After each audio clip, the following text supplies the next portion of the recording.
Welcome to the City of Oklahoma City Board of Adjustment meeting for December 16th, 2021. The agenda documents and minutes are located at okc.primegov.com/public/portal. For anyone wishing to speak today, hopefully you've previously notified staff. As you're the applicant, you'll be acknowledged to speak at the appropriate time. If you're not the applicant, hopefully you filled out one of these white forms that's available outside. And if you haven't done so and you'd like to speak and you're not the applicant, I would do that immediately and deliver that to staff. We'll call the case, then we'll recognize the applicant or the applicant's representative to speak. Then I'll recognize any supporters and then any protests, and then we will close with the applicant speaking.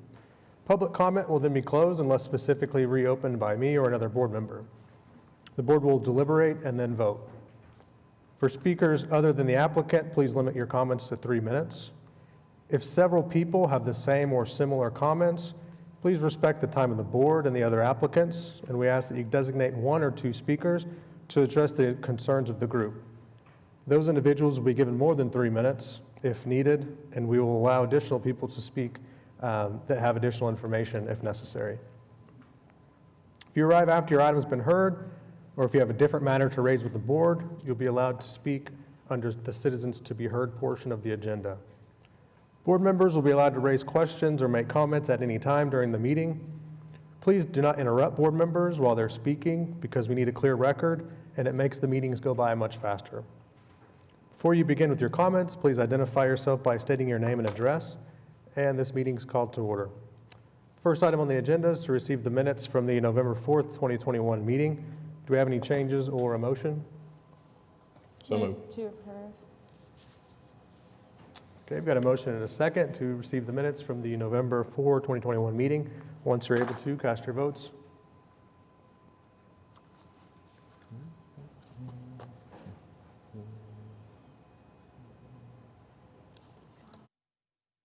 My screen is not I popping up. wasn't here with the minutes accurately reflect that I wasn't. Prove that part of them. What's that?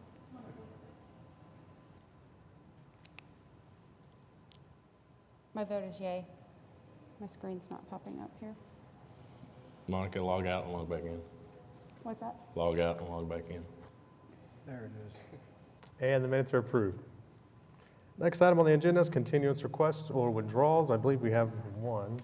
I have one continuance, item 13. It's case 14-962 and 63. Request a continuance to January 6. Anyone here hoping to speak on that application or those applications?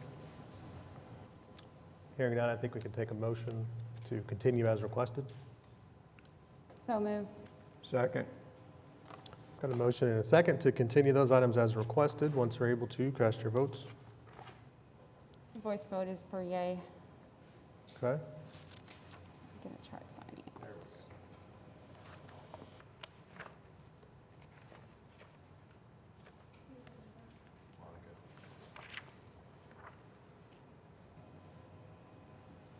I'm gonna try to sign back in here. Okay. Should work. Usually does for me. And those items are continued. The agenda had a typo that I'll correct here on the record, but it listed the items on the consent docket as items requiring a separate vote. I don't think that means we need to reissue the agenda, but if anyone has any comments on that, I'll let you get those on the record. Okay, hearing none. We'll bump up the consent docket to its usual place, and there's nothing on the consent docket, and so we'll move to items requiring a separate vote. First item for public hearing is item 1, case 14-940. It's a request of James Reed for a variance to the accessory building regulations in the R1 district at 6308 North Anderson Road.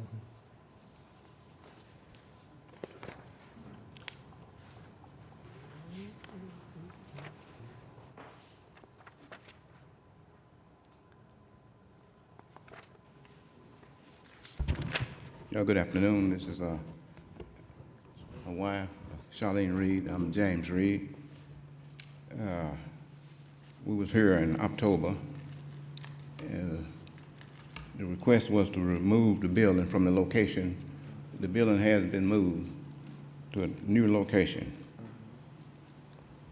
And the reason why what we wanted was to get electric to the building. That's how everything started.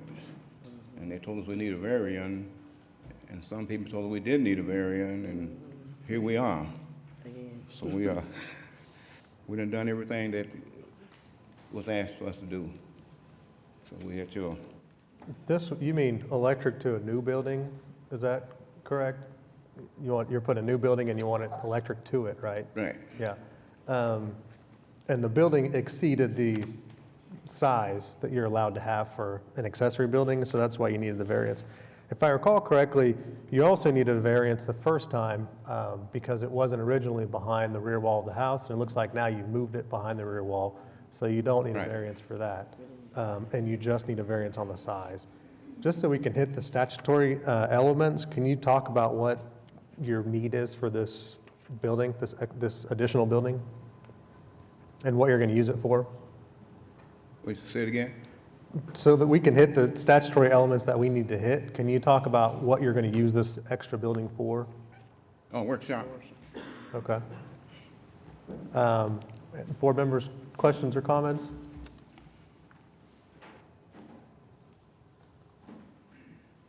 I think the most favorable thing here was the surrounding area. This is kind of a pretty unique piece. There's nothing really around it, so I think that's in your favor. I think I can get on board with it. Is there anyone else who is hoping to speak on this application? I don't have anyone signed up. Hearing none, I think we can take a motion.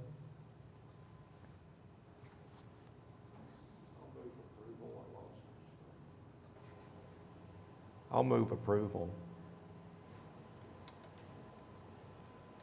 I'll second. Okay, we've got a motion and a second to approve the variance request in case 14940 for the reason that it meets the statutory conditions for a variance. Once you're able to, cast your votes.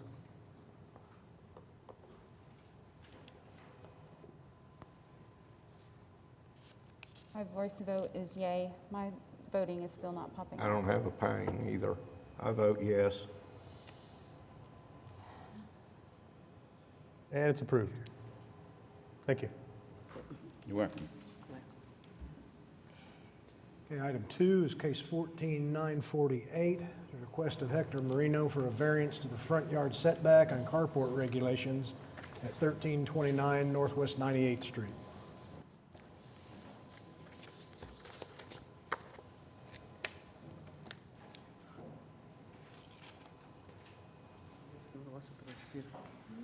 Mi nombre es Héctor Moreno. His name is Hector. Estoy tratando de agregar atrás de la yarda y estamos aplicamos para el variance de enfrente. So we come from 1329 Northwest 98th Street. What he is trying to do is add more to the house, to the backside, but what is stopping him is the front for the driveway. La carport. Yes, for the carport. ¿Qué más? Esto.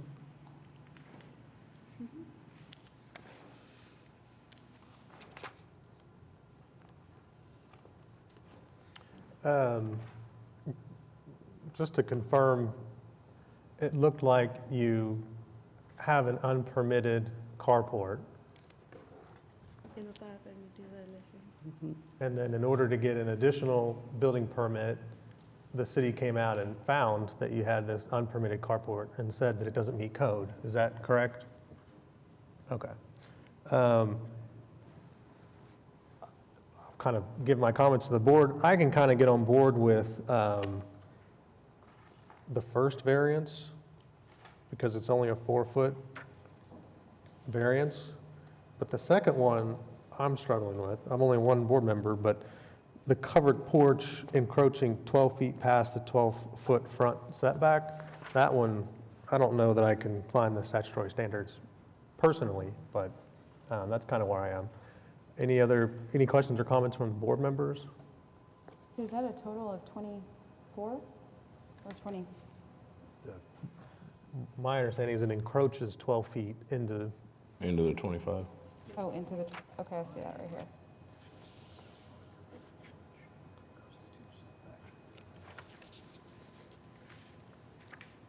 Mm-hmm. That's the covered porch on the right, the carport on the left. The carport only violates 4 feet, Mm-hmm. but the covered porch violates 12 because it goes by the house setback and not Mm-hmm. the carport setback. It's weird. Looking at this, that's kind of my interpretation here is you could have built more or less the section that covers the driveway and have a carport over the driveway.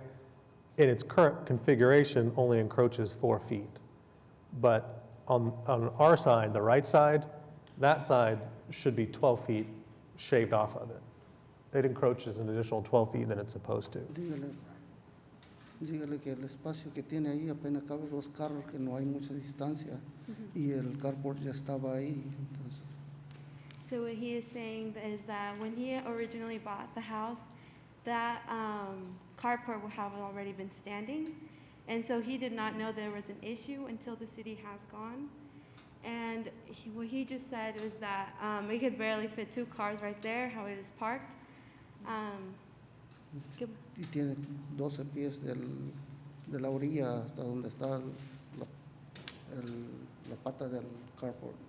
And as you originally stated, it is 12 feet from where the posts are Hasta la curva. until the curb.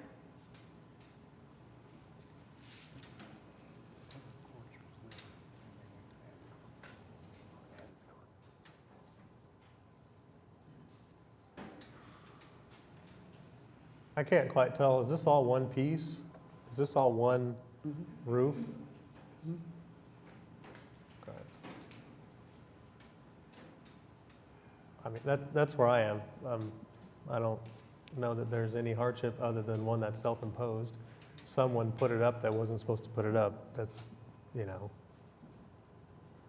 Sometimes if it's minor, we let that go, and sometimes we make them take it down, so. But I'm only one board member, I've been outvoted before, so.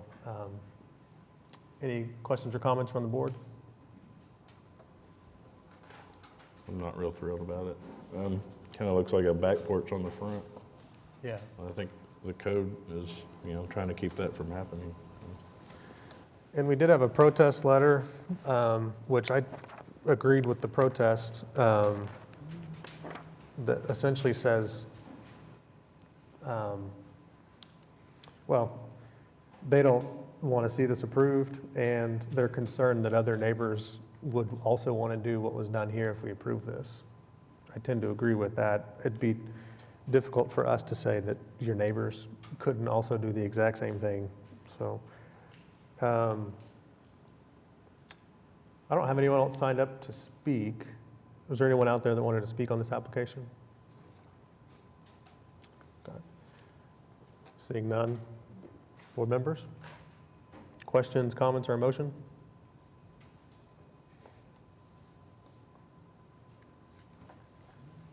I think I can get on board with the first variance request, but not the second.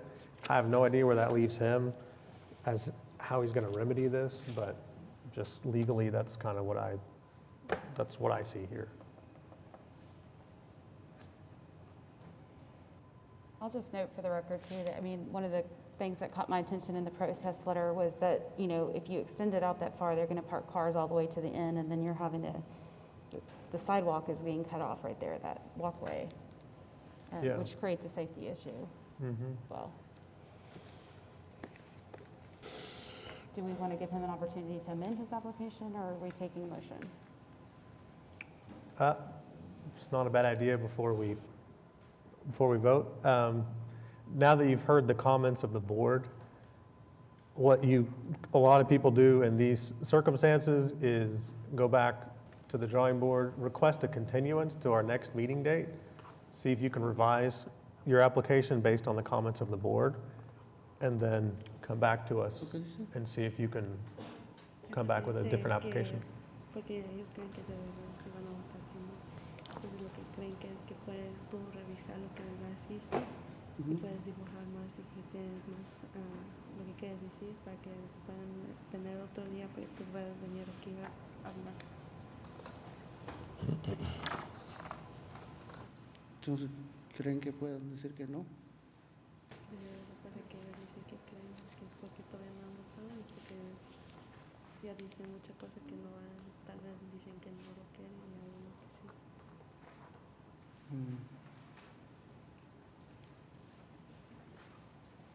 ¿Qué otra cosa se puede hacer si no, si dice que no? Es otro como otro día. No sé. So to do that for a second day, what would he have to do? I didn't hear you. For the second day, for like To the come second time back? he would have to come back? Yeah. I think you can maybe modify the application and try to show more of a hardship and the statutory elements. So what we're required to find by statute is there's something peculiar about this piece of property. That the code provides for an unnecessary hardship, that the variance, if granted, would not cause a substantial detriment to the public good or impair the purposes and intent of the code, and that what you're asking for is the minimum necessary to alleviate the hardship. And so if you want to modify the application to try to add that, I can tell you maybe for some clarity, I think where the board probably is the portion that's over the driveway, I don't know that the board has a huge problem with. The portion that's over the porch, the board, it looks like it has some issues with. So we can vote now if he wants, or he can come back with a revised application. Dile que si tenemos que pagar por otra aplicación o tiene La que cosa votar. que está diciendo que el único problema, no tiene problema con dónde está el carro, pero el único problema que sí tiene es dónde está la puerta. Y dice que ellos, si tú quieres, ellos no tienen que votar ahorita, que pueden votar para el segundo día. Pero pregúntale que si tengo que pagar por otra aplicación para otro día. He was asking if he will have to pay for another application for the second day. Nope. No. If it gets continued, then this will continue to the next hearing date, and you don't pay a new application fee. I think that's, what, January 6th? I think. Good question. And the next meeting date's January 6th. Que es para el enero 6, para que pueda arreglarnos la aplicación. Pero ¿qué necesitamos hacer en la Solo aplicación? tiene que poner la aplicación que si lo vas a arreglar frente a la casa. ¿No están de acuerdo con lo que está enfrente o cómo? No están de acuerdo con dónde está la puerta, pero sí están de acuerdo con dónde está el carro. ¿Necesitamos quitar eso que está enfrente de la puerta? Esa es la cosa que están diciendo, que no están bien con el resto que está hasta allá. Dígale que cuando Felicia me mandó la corrección, dijo que el problema era donde están los carros, no en frente de la puerta. So he is saying that when Felicia has emailed him and talked to him, she stated that the part at the very right, that she was okay with that, and that the problem was with the carport, like where the cars are. Based on what's in the application now, both are a problem. The one on the driveway is it encroaches 4 feet, so it's a 4-foot problem. The one that covers the porch is about a 12-foot problem. So, Dice que ahorita lo revisaron, cuando lo revisaron una vez, dice que ya los dos son un problema, que donde están los carros solo son de 4 pies y el otro son 12. and if you can, I mean, if someone advised you that the section over the porch doesn't actually require a variance, that to me means you should probably continue the application and clarify that, because maybe you don't even need a variance at all. I don't know that that's going to be the case, but you might get a continuance just to clarify some of these things. Está bien, dígale, que venimos otro día. So he wants to wait until the second time. Okay? I think we can take a motion. Move to continue to January 6th. So, Okay, we've got a motion and a second to continue case 14948 to the January 6, 2022 meeting. Once we're able to, cast your votes.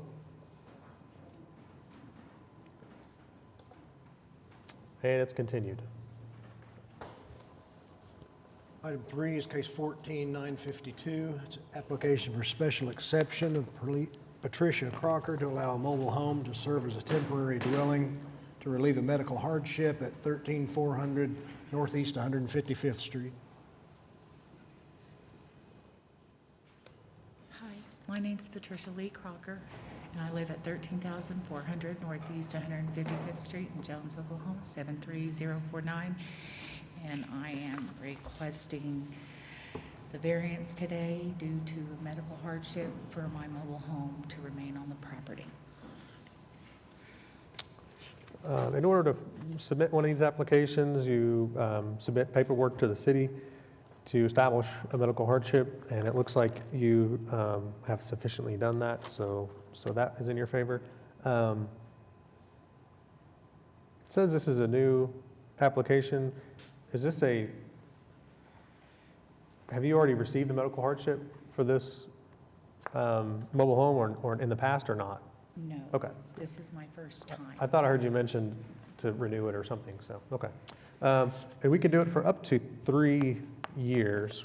How long were you looking to get? Well, to be honest, I would think that I would be back in 3 years to request it. What we have here is the property owners are building their home, which will be the primary home or whatever you call it, dwelling. And I'm the mom, and I need a little bit of help. So my daughter-in-law and my son said, let's legally do this right, and maybe you can stay. Yeah, no, absolutely. And one of the other reasons I ask is if you do find yourself coming repeatedly every 3 years or so, there's longer term relief that might be available to you to where you don't have to come back. As much as I'd love to see you in 3 years. Potentially there are options that you wouldn't, it's permanent. So maybe think about that. I don't think the board has an issue with this one, but maybe think about that if you're wanting this longer, and then you wouldn't have to come back every 3 years. Board members, any questions or comments? Okay. Got a motion? Yeah, I don't have anyone signed up to speak. Is anyone hoping to speak on this application? Okay. Hearing none, I think we can take a motion. Motion to approve for a term of 3 years. Second. We've got a motion and a second to approve the special exception in case 14952 for the reason that it meets the statutory conditions for a special exception for a period of 3 years. Once you're able to, cast your votes.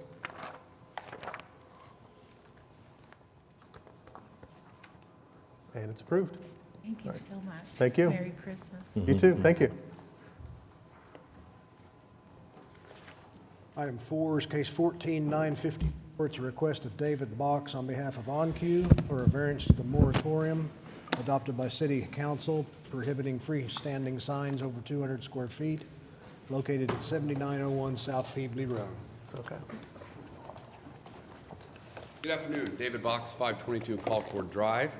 I'm here today on behalf of OnQ.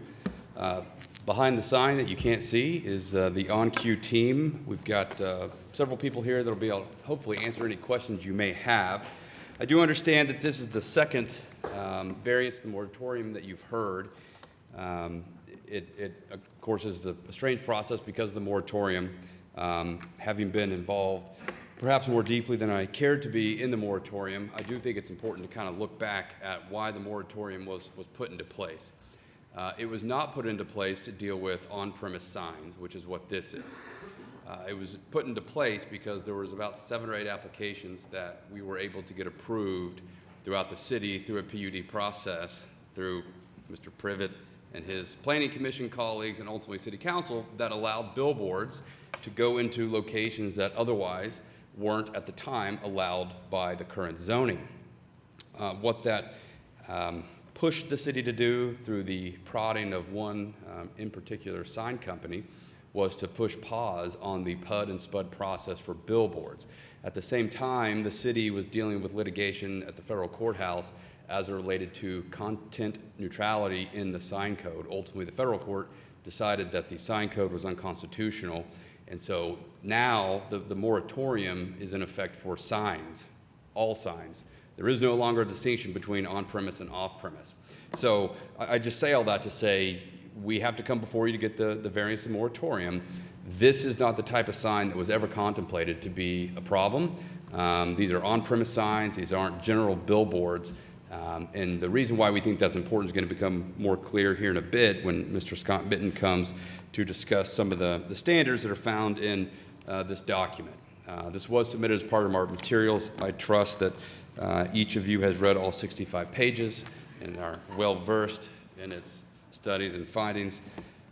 Just by chance, if you're not, you're in good shape because Scott Mitten is going to come up here and walk you through it. There are several things going on here that are important as it relates to this site. Cindy, could you put the aerial that I sent you up? So one of the primary issues that this site has is if you look to the east 1 mile, the new turnpike there that interacts with I-40. That causes a substantial block in the visual ability to see a sign. Our site is at I-40 and Peebly, what would be the northwest corner. You see the dirt turned, that was a former bash plant. So we're coming through with a zoning case that actually Commissioner/board member Privet got to hear last Thursday. And so now we're coming through this. So I do want to focus real briefly on the exhibits that I handed out. Exhibit 1 is just a smaller version of the site plan you see before you. Exhibit B is important, and the reason it's important is when OnQ approached me about the site and specifically the size of the sign, I said we need to start with a study. We need to come to the Board of Adjustment with reasons why the size that we need and height, which is not here but through the PUD, is what we want it to be. Not just because we want it, but because we have specific reasons. So the images you see are the result of what's called a crane study.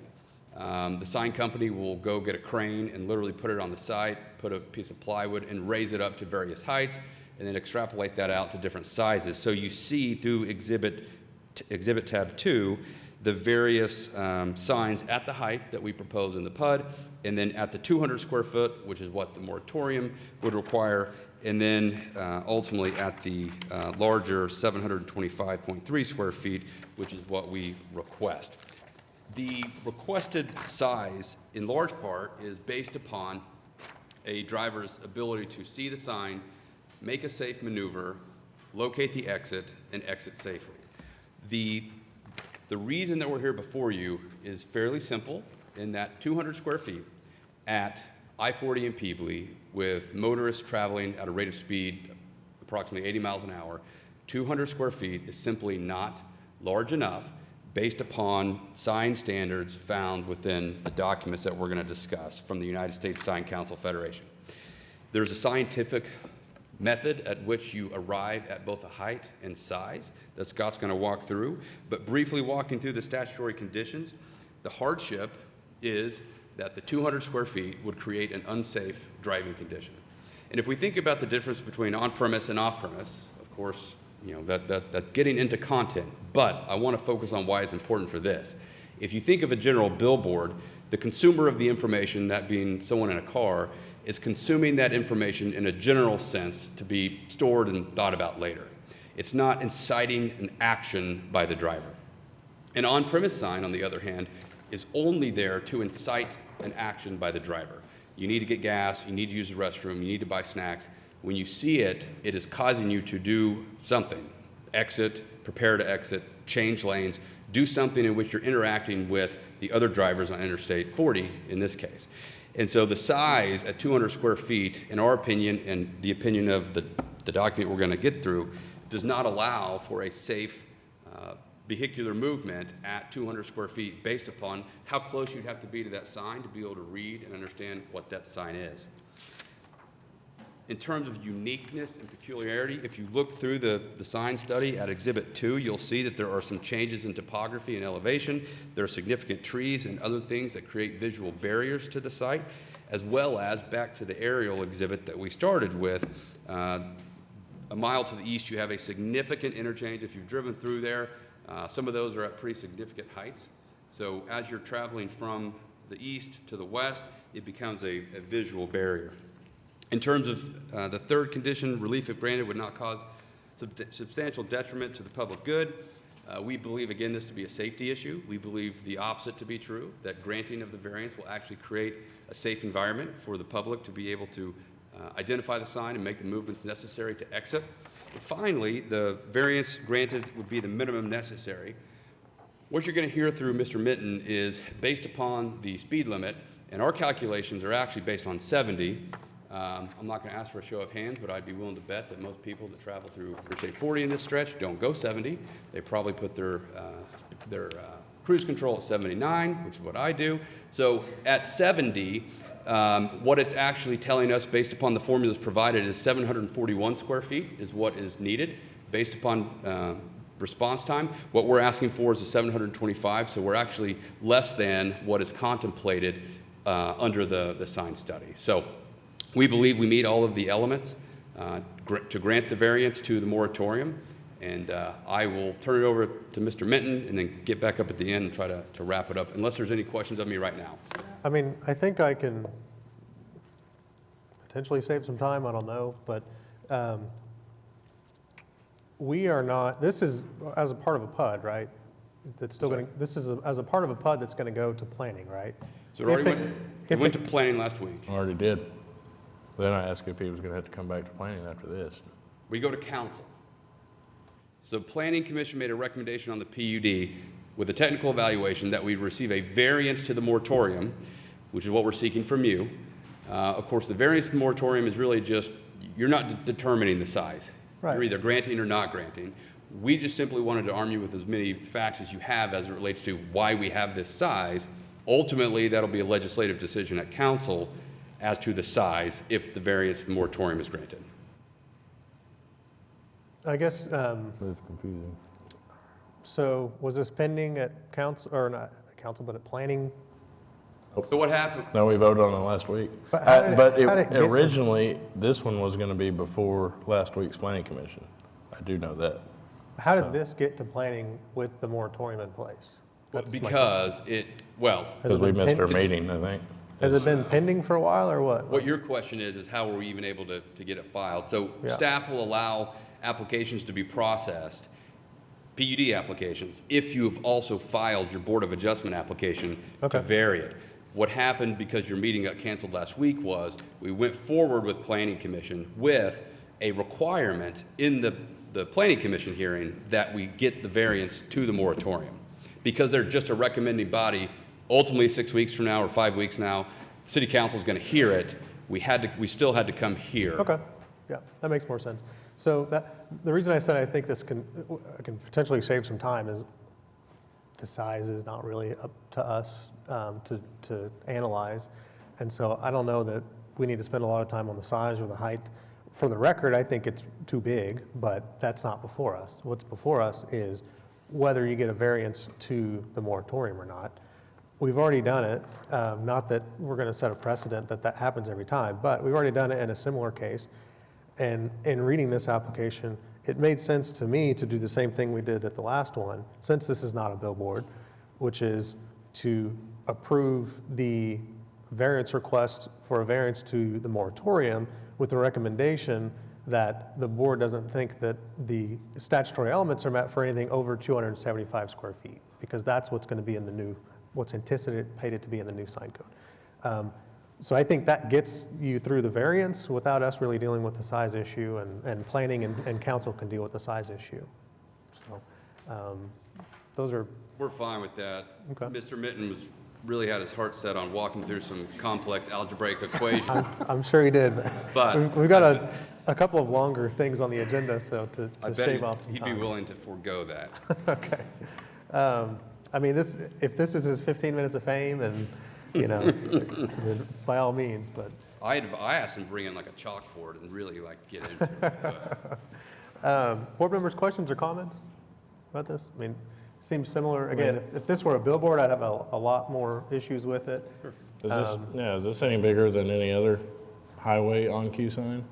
No, it's the standard sign, it's the standard, it's what you expect to see from an on-cue sign in terms of the logo, and then immediately below that, you'll have the reader, that, right here. So you'll have the on-cue logo, Yeah. below that, the reader for the gas prices. Yeah, I mean, my opinion, I think the intent was to, for the billboards mainly, and not these, but again, yeah, we're not here to decide what Yeah, if size this you're were, gonna put on there. you kind of If we're worried me a not little dealing bit. with the ordinance. If we were here for the size, then I'd have to sort of scrutinize it a little bit more, but I don't know that the size is for us. Other than to say, for the Board of, at least from my perspective, for the Board of Adjustment purposes, I don't think that the elements are met for anything over 275 necessarily, but that doesn't prevent the application or the variance. So Would that similar approval to your prior application be a problem for you at council? Say that again? Would that be a problem for you at council? It's approved with the recommendation that, as far as the statutory elements go, the Board of Adjustment thinks that 275 would be the cap. I don't. No, that's fine. Okay. I'll just argue why Right. respectfully you were wrong on the size. Of course, yeah. See what council says, which I'm sure they would disagree. And frankly, I could see going above 275 on this. I just don't, I haven't analyzed 725, so, and it's not before us. Board members, questions, comments, or I guess I don't have anyone signed up, but did anyone else want to speak on this application? Hearing none. Questions, comments, or a motion? I'll make a motion if you throw in all the wording you got there. I To think approve. for city staff purposes, for the minutes, I think we can copy the language we used the last time this happened, which was approved with the recommendation that it not be in excess of 275, some kind of language like that. Okay. So, Rita, are you okay with that? Sounds great. Push it hard.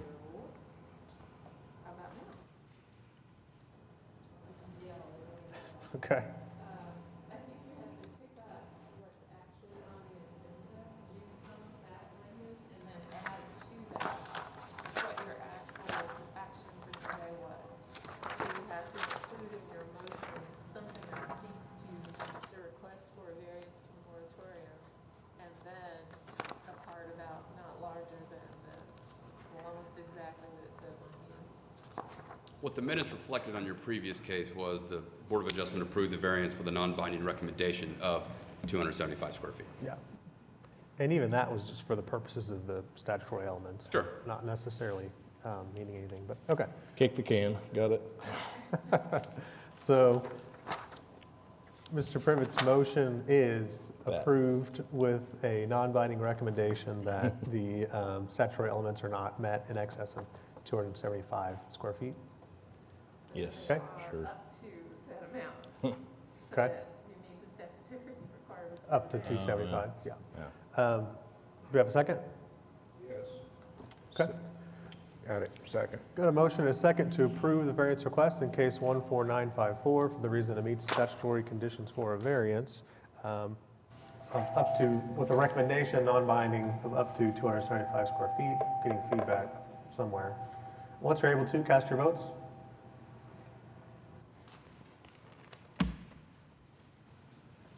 And it's approved.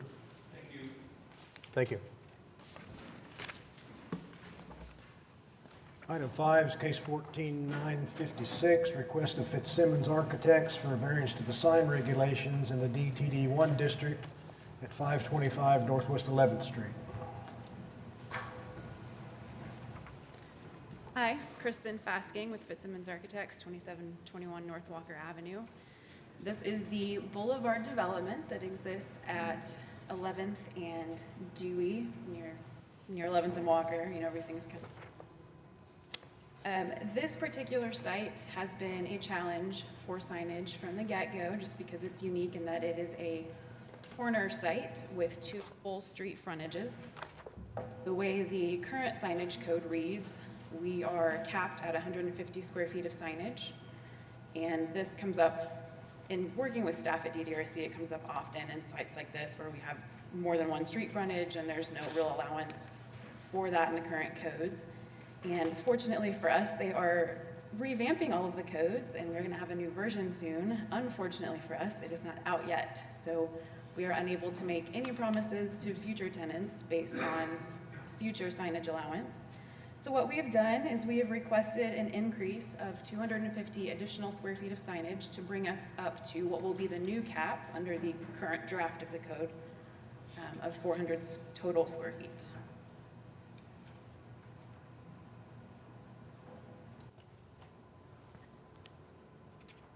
I think my only concern with this, and it's not necessarily a defeater of the application, but it's 15 flexible work spaces, and so actually, oh, my mic turned off for a second, but conceptually, one or two tenants could take the entire property and then just have a 400 square foot sign instead of broken into 15. So, I mean, if you could address that issue for me. Absolutely. So the owner of the building is not interested in having any signs on the building larger than 99 square feet. So that will stay within the administrative approval for DDRC and stay smaller. But in reality, the signage portals that we've set up that I've colored there in red, the biggest sign that can fit on one of those is 45 square feet. And we're requiring that all tenants place their signs on those portals for those ground floor tenants. So they will not be allowed more than one location per tenant, and it will have to be on that sign face. So as a maxed out ground floor, they'll only have 17 square feet of signage apiece. And if somebody takes multiple bays, like you're saying, they will be capped at 45. What's the largest sign? Currently, the largest sign is on the corner, and it's 55 square feet. Okay, so if we conditioned it on something like the largest sign cannot be above a certain square footage, I think that would alleviate my concern. Okay. Yeah, we can. And what I'm thinking, and I shouldn't assume that you can read minds, but it might not be your client that or you that own the building forever, and someone might buy that out in 10 or 20 years, and this variance would carry with that building. And so I'm just trying to kind of think through that in the future as well. So, board members, any questions or comments? Nope. Would it be, maybe no single sign can be more than 60 square feet? Does that allow enough flexibility, do you think? I think, Yeah, if there's any way we could do two of the portal faces, so 45 and 45 for 90. That way if somebody does take an entire, I mean, really the building on the ground floor reads as 3 separate buildings, so to speak. So if somebody were to take one whole section, they would have a larger sign they could locate, kind of bridging two of those faces together. okay. So it would be 90, I mean, I'm okay with 90 across the entire property, just as a blanket cap. So does that hinder the development at all? No, that would be 90 per sign cap. Correct. Yeah. I don't have anyone signed up to speak. Does anyone else hoping to speak on this application? Okay, seeing none, board members, questions, comments, or a motion? I'll move approval of case number 14956 for the reasons that it meets the statutory conditions for the variance, with the caveat that no one sign exceed more than 90 square feet.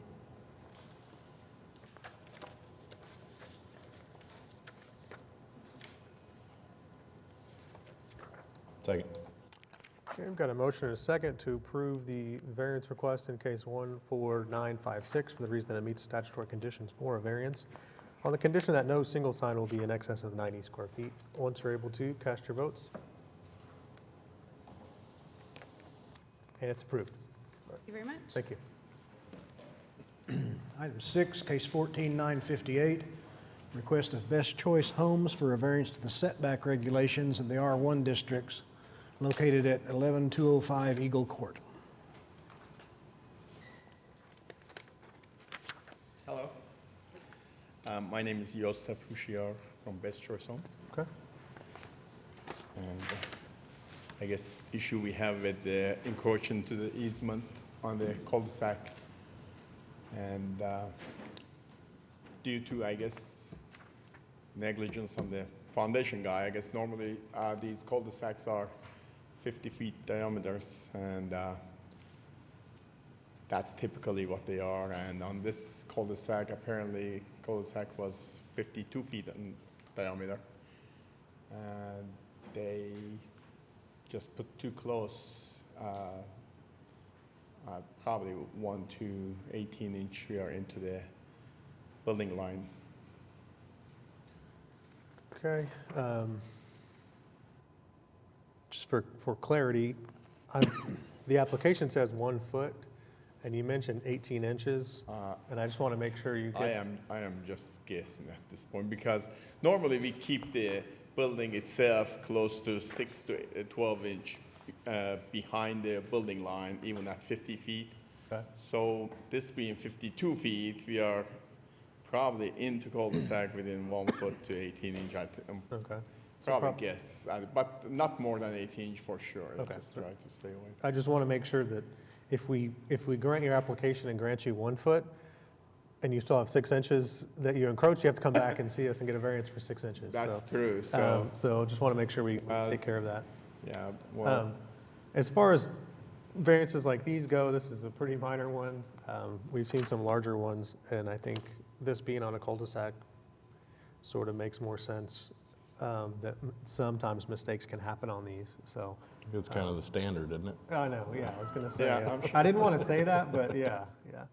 And I mean, I haven't seen him, so apparently they do a good job normally, but something happened here, so.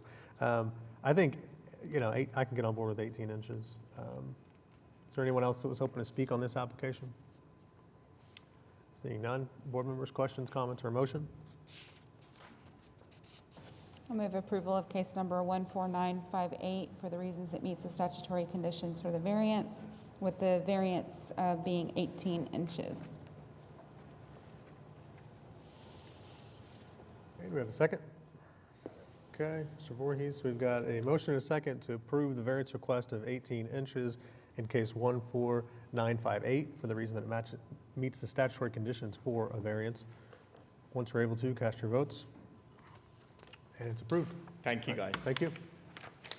Item 7, case 14961, request of Oklahoma Foundation for the Disabled for a variance to the fence regulations at 8421 North Walker Avenue. Hi, good afternoon. Hey. I am Ryan Robertson, President of the Board for the Oklahoma Foundation for the Disabled, located at 8421 North Walker. This is Steve Ross, Executive Director of the Foundation, and Jamison Dreyer, the Vice President of the Board, and Michael. I'm Michael Pate with Amarok. We install the security system. I'm at 315 South Maple Street in Columbia, South Carolina. New board. I hadn't seen you all in a long time. Yeah, I was gonna say, I recognize you. So. So we come before you today to discuss the variance on behalf of the foundation in regards to our fencing at our location on Walker. I can kind of go over that application unless you have already. So we have a fairly large piece of property there, about 4.5 acres, but what we are wanting to discuss in variance is just a very particular piece of our property, which is what we call our bus barn, or our overnight parking of our company-owned vehicles. And so we've had a great deal of break-ins this year. I shouldn't say just this year. It's been a problem for a while, but it's really ramped up this year. We've had, I believe, 7 now. Break-ins where they have cut our fence, disabled the vehicles, done vandalizing, and of course stolen catalytic converters off of them. All in all, it's approaching about $40,000 worth of damage to the foundation in lost income, lost revenue, clients that we can't serve, not to mention the actual damage to the said property.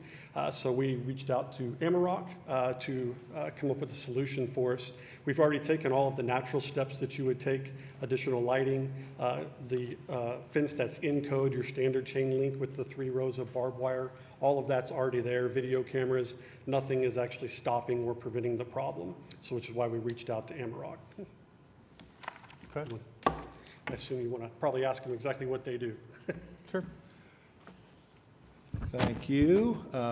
Since I have a new board, I'm going to explain exactly how it works. I haven't been here in about 4 years. Basically, what we do is we guard outdoor storage areas just like the one you're looking at now. And this is a very small one. So we're basically looking at just the bus farm where everyone parks the buses and overnight cars. It's already surrounded by a perimeter fence. We go inside the perimeter fence and we set up a battery-powered, alarmed electric fence. It's powered by a 12-volt battery. We're never hooked up to the infrastructure at all. We take that 12 volts, we amplify it in an energizer up to 7,000 to 9,000 volts. It takes 1.3 seconds for that to happen. Once that energizer is loaded, fully energized, it must mechanically release that energy down that interior line, and in 3/10,000ths of a second, we do a quick perimeter check, back to an alarm panel. Then the fence is down again. 1.3 seconds, comes up again. The alarm is looking for a nice, clean return. Clean return in our world is 2,000 or more volts. If it's under that, the alarm panel begins a countdown If I get 5 consecutive negative returns, I set the alarms off. Audibly on the site, silently back to my call center in Columbia, South Carolina. Unfortunately, one of these gentlemen is going to be number 1 on my call list at 2:30 in the morning. We're going to make a call. Okay, Ryan, we've got a break-in. We've got the cameras associated with this device. He can look at it. It's on the northeast corner. Let's call the police. I got 5 guys in a flatbed truck, cut a hole in my fence, or a tree fell on it. Let's lock it up, guys, and go back to bed. So that's what we do. It's a safe, reliable device. We basically work through a nationally recognized testing laboratory to make sure we test to these standards and we install to the standards. And we've been doing this in Oklahoma City for at least a dozen years since I've been coming here, and we probably have 25 or 30 installations. The big thing here is the zoning. This is zoned residentially. That's why we're here, basically, for the variance. If you got any questions on how we work, be glad to answer them. Yeah, I think we've approved some of these, maybe on Main Street, some of the industrial areas we've approved some of these. And frankly, those concern me a little bit more as you get closer to downtown. But here it's a little bit further away, but then we kind of go with the fact that this is R1 and R4 it looks like, but it's residential. So it's got its pros and its cons. I think the fact that it's got that perimeter fence, I think there was barbed wire around that as well. Yes. And you've got the alarm and all of that. As long as it stays as drafted in the application, which is around that excess vehicle storage, I think I can support it, but that's kind of where I am. Board members, any other comments? Okay. I don't have anyone else signed up to speak on this application. Is there anyone else that wanted to speak on this application? Okay. Hearing none, I think we can take a motion, board members. I'll move approval. I'll second. Okay, we've got a motion and a second to approve the variance request in case 14961 for the reason that it meets the statutory conditions for a variance. Once you're able to, cast your votes. And it's approved. All right. Good luck. Thank you. You too. Thank you.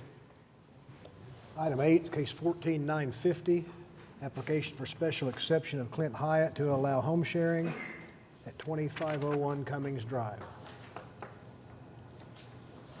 Hi, I'm Lauren Weeks. I'm representing Clint Hyatt. He is my father-in-law, and he lives in Colorado, so I'm here today. Okay. Well, I was going to ask if you live here, but it reminded me that you didn't give your address, and the municipal counselor smacks me down if I don't get an address from the speakers. Like my address I live at, or this address? Your address. Oh, okay, 2607 Northwest 67th Street. So you're in Oklahoma City? Yes. Okay. That's one of the things we look for with these is it an out-of-state person that's going to be managing it? So that's one of the other reasons I ask. So oh, okay, no problem. If you're in town, that helps your application. If you could just give us an overview of the property and the proposed use. Okay, so it's a 2-bedroom, 1-bathroom house. You walk in, there's a living room, a kitchen, a dining room, 2 bedrooms, and a bathroom to the right. And then behind it is the backyard. There's a garden house, and then behind that, there's a private garage.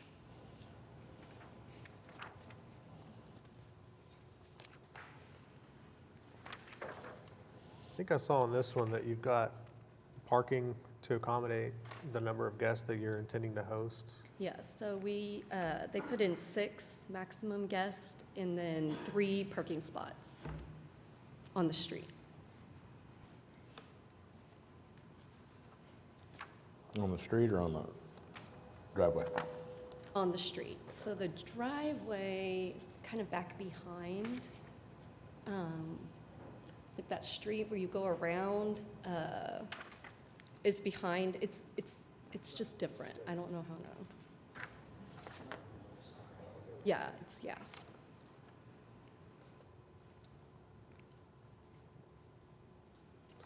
So they'll be able to or be instructed to use the driveway or? No, parking in front on the street. Okay.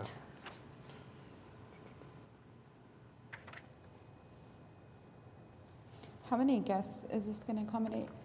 How many guests? Did I see? 6, maximum of 6. Yeah, the Six, two okay. bedroom, so kind of pushing it. Yeah. Is there a sofa bed or something, or with the two bedroom? Small people. Yeah, where do you get 6 people? I have 4 kids, so I Okay. put kids on the floor. Okay. But yeah, like there's two, well, no, in that one bedroom, in one of the bedrooms, there's a double bed and a bunk bed, I forgot. Okay. Yeah.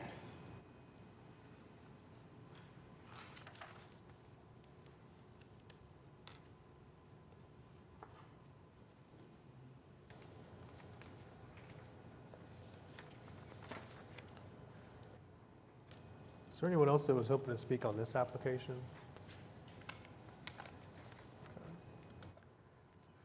Board members, any questions or comments?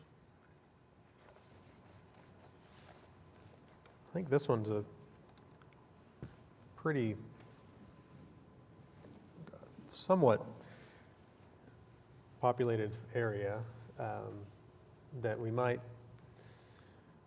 I mean, I guess it's not in one of the districts, like in the Paseo or Historic District or something, but we might want to limit this a little bit, 2 to 3 years, particularly given that it's only off-street parking. And there's some narrow streets in that area. So I think 2 to 3 years, I don't know that I see a problem with it, but any questions, comments, or a motion? There's an option to park off the street, right? What'd Like you you say? could park off the street if you wanted to, like at the garage, you just have to walk a little bit? It's not pictured here, but. Yeah, it's kind of behind the house. and- Yeah, it's kind of behind, but there's also Villa. not villa, but there's like a back street, but it's kind of blocked off by city, like the city came in and put like these cone things up to where you can't easily get back there. It would be difficult to tell guests how to get back there and park on that driveway. Yeah, I'm Okay. just assuming off-street only Yeah, on yeah. this one, which kind of shortens Sounds the like it. time. Yeah, so. Okay, any other questions, comments, or a motion? I'd move approval for a period of 2 years with all of the self-imposed restrictions that are outlined in the application, that your property be advertised with those. That it be what? That it be advertised with these rules Oh, that okay, you've yes. listed in your application. Okay. So I'd move approval for 2 years. We have a second? Okay, got a motion and a second to approve the special exception in case 14950 for the reason it meets statutory condition for a special exception for a period of 2 years and including the self-imposed conditions stated in the application. Once you're able to, cast your votes. And it's approved. Okay, thank you. Thank you. Item 9, case 14951, request for special exception of Michael Pierce to allow a home sharing at 1419 Northwest 34th Street. Hi, good afternoon. I'm Mike Pierce, my wife Renee here with me. We're asking for an exception to the home sharing for lodging accommodations. Oh, sorry, my address is 434 Northwest 34th. Who was that? I needed to make sure you got that. Yeah, thank you. That's Oklahoma City. And so, yeah, we're looking for a home sharing, exception for home sharing because we don't live on premises. We did live in the home for about a year, up until about summer this year, and then we moved to a new home about 3 minutes away, so we're real close. This is our first investment property, so we're going to be real close to it, make sure everything works like it should. Okay.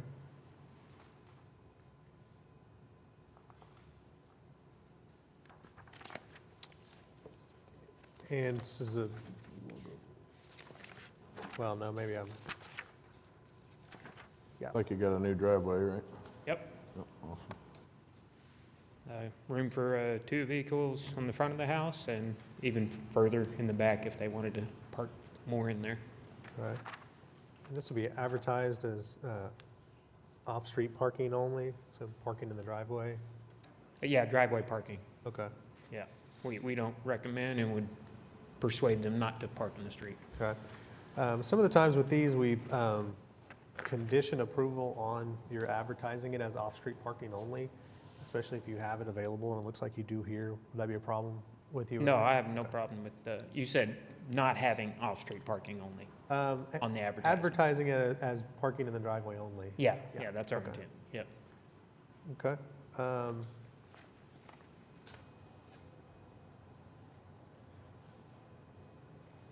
Any other questions or comments, board members? Nope. Okay. Looks like he's only a block away from HP, so got lucky there. Yeah. Welcome to come, stay anytime. Oh, yeah, HP, you probably would have a non-issue here. Yeah, I mean, that's what my hesitation was. I was thinking that's a pretty good area over there by Memorial Park. We're getting a lot in this kind of area, and I don't really know how we're going to deal with that yet, but it doesn't look like it's going to be on your application, so.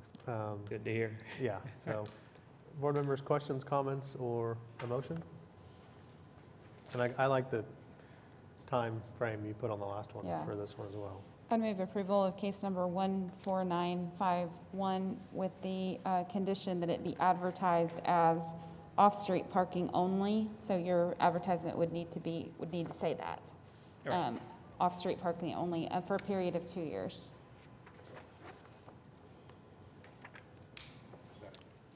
Got it? Got a motion and a second to approve the special exception in case 14951 for a period of 2 years for the reason that it meets statutory conditions for a special exception. On the condition, it will be advertised as off-street parking only. And once you're able to, cast your votes. And it's approved. Thank you. Thank you. Item 10, case 14953, request for special exception of Dillon Properties to allow home sharing at 3005 North Warren Avenue. Hello, I'm Chris Dillon. I'm not sure what I'm doing here, but we bought the property next door to us and wanted to use it as a home sharing place. We've got driveway space for about 5 cars. We'll not be allowing people to have parties or park on the street or otherwise disturb our neighborhood. Not sure what else to say. Address. Huh? Your address. Oh, I'm at 3030 North Meridian. Awesome. Thanks. So your application says that you can accommodate up to 8 guests at once, and then it says they can't host gatherings of more than 15. They can't, yeah. It does say that. I'm not sure what the question is. That seems to conflict to me. I think in our head, we were thinking, if someone was renting that and like a family, and they wanted to have some of their family come over, we would allow them to do that. But as far as overnight, we don't want anyone any more than 8 people there. There's just not space in the building for that. If someone was going to have up to 15 guests, we have about a 10,000 square foot driveway in our property, so they would be able to park there.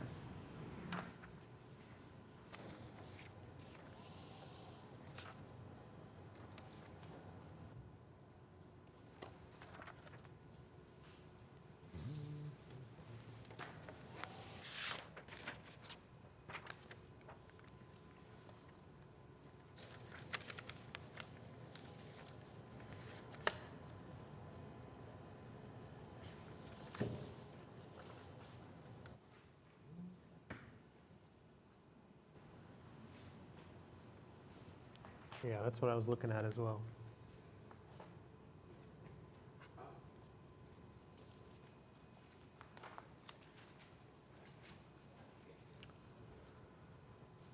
I think this is a little bit more west than some of our other home sharing applications, which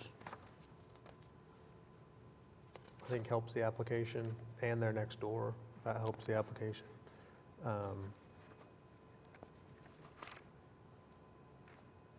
I'm sorry, I didn't understand what you said. I was just talking to the board members. Oh, sorry. Sorry, we're just analyzing our map. Is there anyone else that was hoping to speak on this application? Okay, hearing none. Board members, questions, comments, or a motion?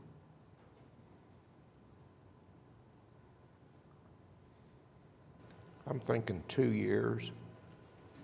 I mean, I'm good with this, but Shorter, yeah. 2 years. It seems to be the term of the day. Yeah. 2 years today. So. All right. Well, I'm getting much more, I'm scrutinizing these a little more so than in the past. So that I think probably comes with a shorter term. I'll move approval for 2 years. Okay. Do we have a second? Second. We've got a motion and a second to approve the special exception in case 14953 for a period of 2 years for the reason it meets the statutory conditions for a special exception. Once you're able to, cast your votes.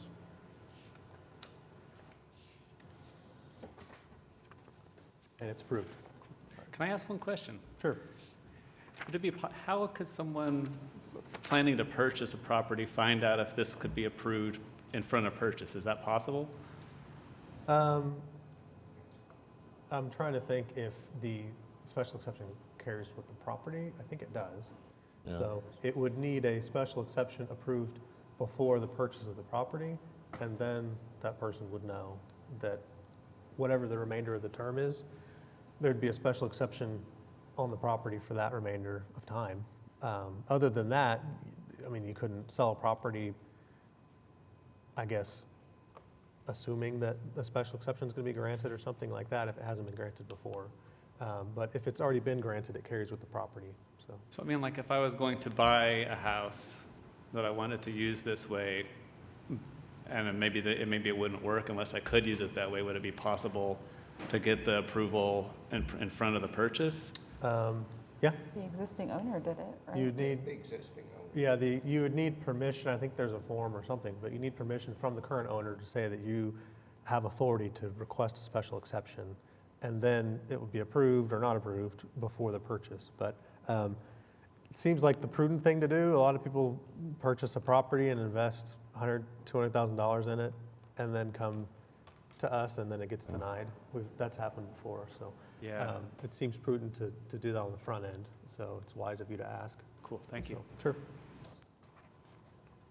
Item 11, case 14955, request of Red Firm Properties for a special exception to allow home sharing at 2717 Northwest 42nd Street.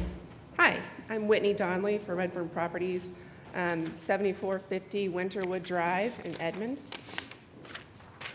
Making the application for the home sharing for this property. It's a 3-bedroom home. It would be for 6 guests, and you can see there's ample driveway parking.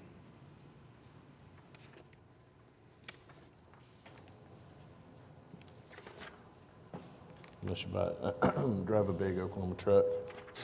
I'd have to fold your Yeah. mirrors in. You can fit a Fiat, a couple of Fiats in there. Well, the carport's not there anymore. Oh, okay. Yeah, that's better. Okay. So are you a property manager that's going to be managing this from Edmond? We or- own it and we'd be managing it. And in all honesty, we may be using it as a long-term rental. Okay. But wanted to have the option of doing short-term if that's what we decide to do. Yeah, yeah.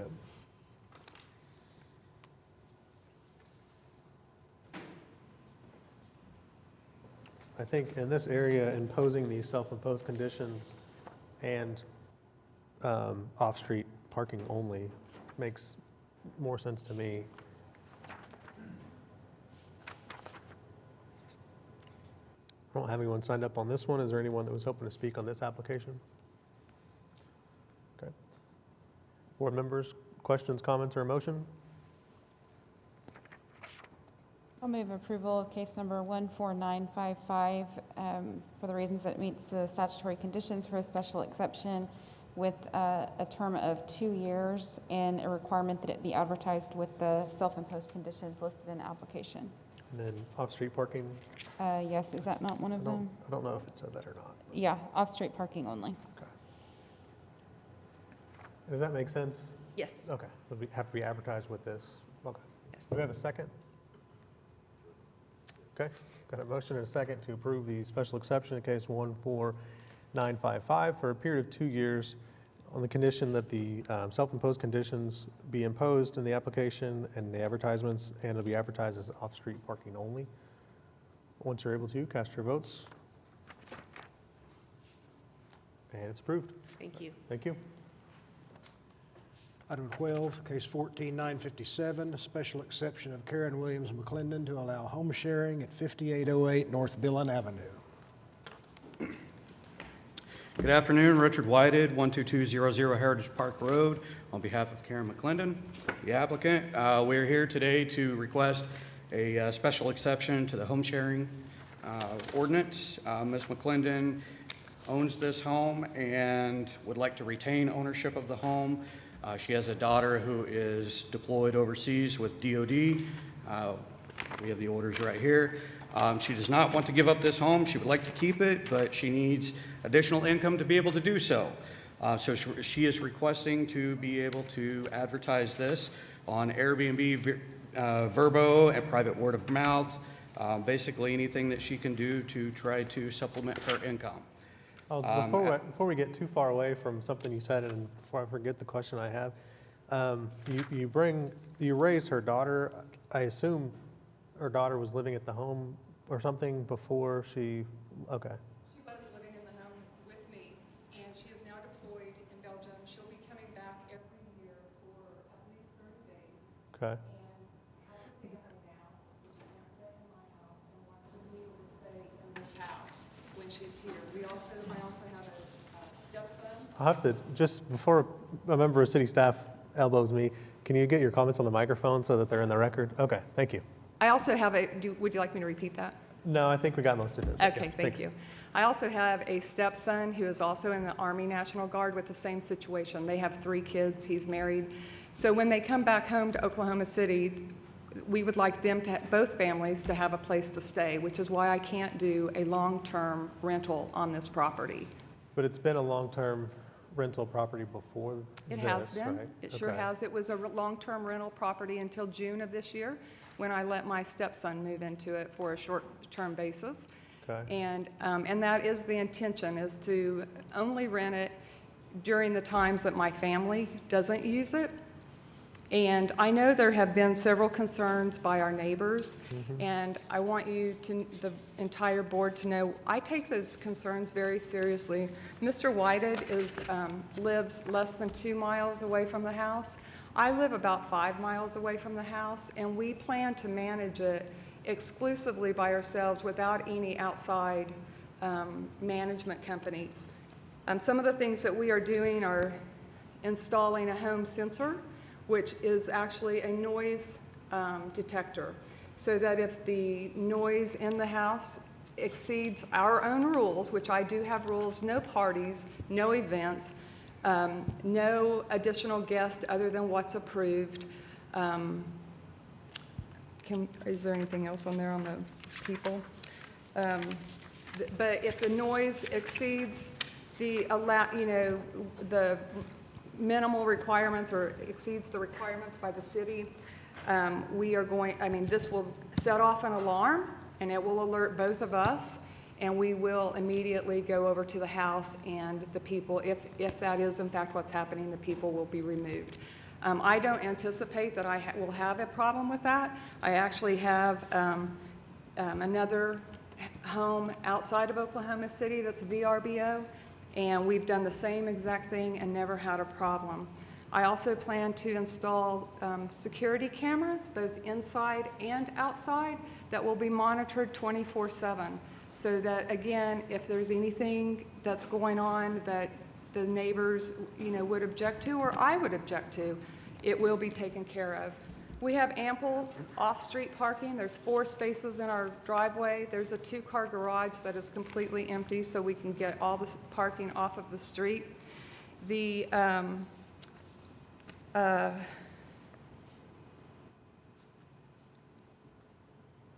I know there has been some issues, some questions regarding security. So on Airbnb, the people that apply to come through Airbnb do have their backgrounds checked, which is actually, in addition. That's not. Pardon me? I'm on Airbnb, and they didn't do a background check with me. Yeah, I don't do a background check on long-term renters either. So, and there's a hotel less than half a mile away from us. They're not doing background checks on those people either. Sure. There's the sort of dual-sided feedback function on Airbnb, where if you're renting to someone who's got 5 stars or 4.5 stars, they're probably going to be a good tenant versus someone who's got 1 star, no stars. You might be taking a risk. So I think that's probably the check through Airbnb, more so than any background check or something like that. Absolutely, and this was my personal home. I actually have maintained it in the plan, with the plan that I'm going to move back there. I currently live on 5 acres. I'm not planning to live on 5 acres forever. I want to come back into town, and so I've maintained this home. I don't want my home destroyed.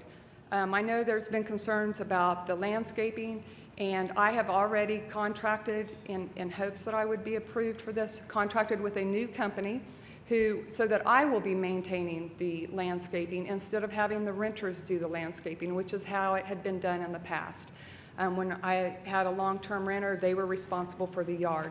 In this case, I'll be responsible for the yard. And again, I've already had, I've had 3 different companies over there talked about different landscaping options we can do. And I have, in fact, hired one of them in order to have that done.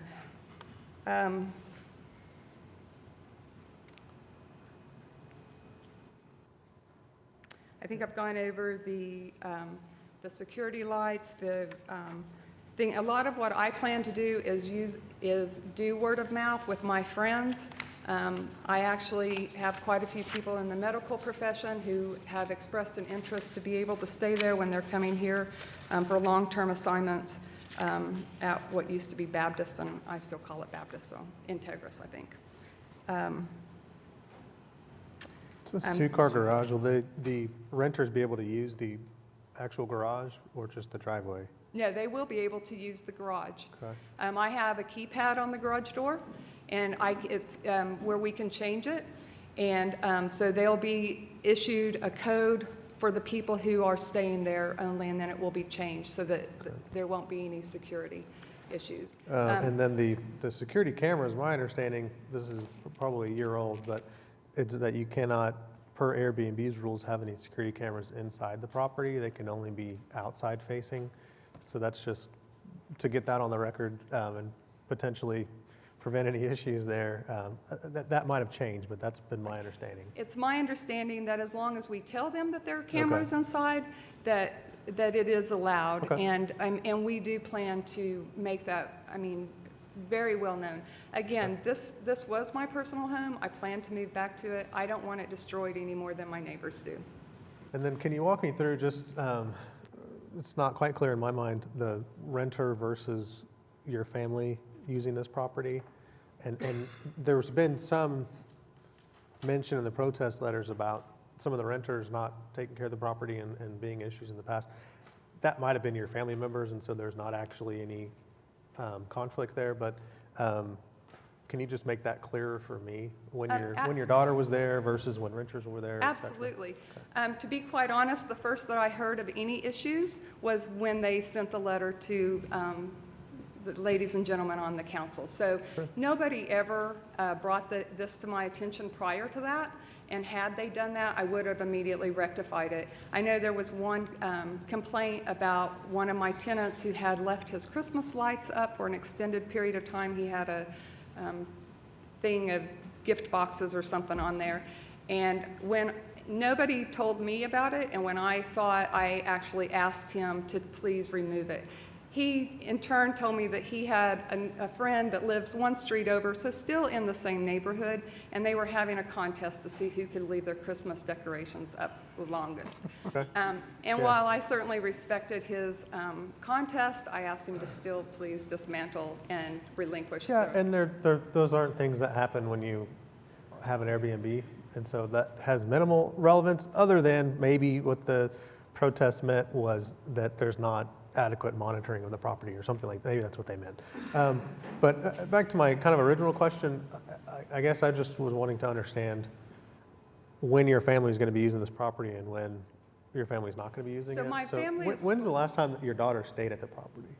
Well, the last time my daughter stayed at the home was this last year. She stayed there for 2 weeks in July, and then my stepson has been in there since then.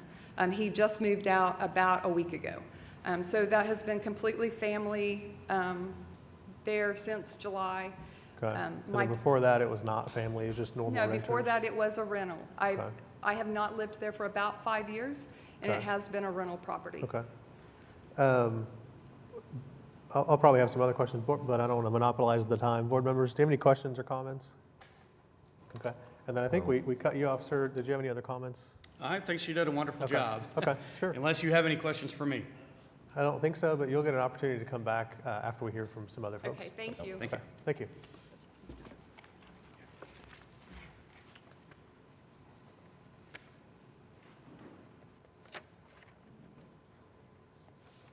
Okay, we've got a few folks signed up to speak. As I mentioned in my introductory comments, hopefully you can consolidate your comments between one or two speakers. But if that's not possible, I'll certainly call everyone and everyone can have their voice heard. We'll start with Mr. Kerr. With all due respect, could I go last? Sure, please? Thank no you. problem. Mr. Reeser.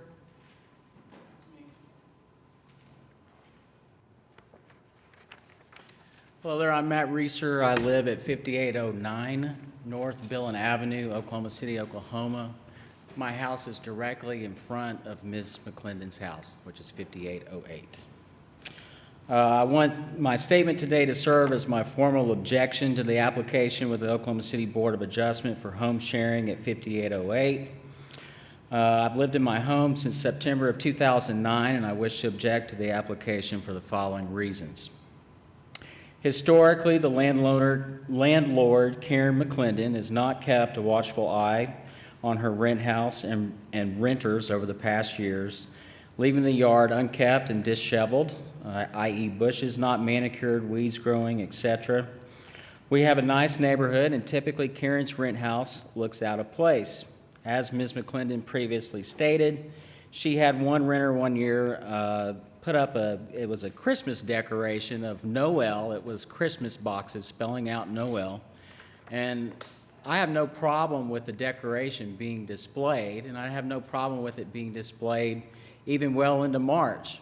But it was finally removed in July, and so I think that goes to the heart of the matter of whether or not Ms. Mcclendon actually monitors her homes. She's saying that she saw it and she had it removed. Well, I think with respect, she should have had it removed several months earlier, and it tells me she had not been to the house previously until July. If you want a more recent occurrence, she did mention that her, believe it's her stepson, Bryce, moved out over a week ago. They did clean out things, they put trash cans out, and they left the trash cans sitting there for several days until some of the neighbors, Mr. Kerr, came by and put it up for him. So literally, probably on average, I would say about 5 days passed, and Ms. Mcclendon had not gone to check on the house. So as usual, the neighbors are checking on the house for her. Now, I would also ask Ms. Mcclendon she stated that she needed the income.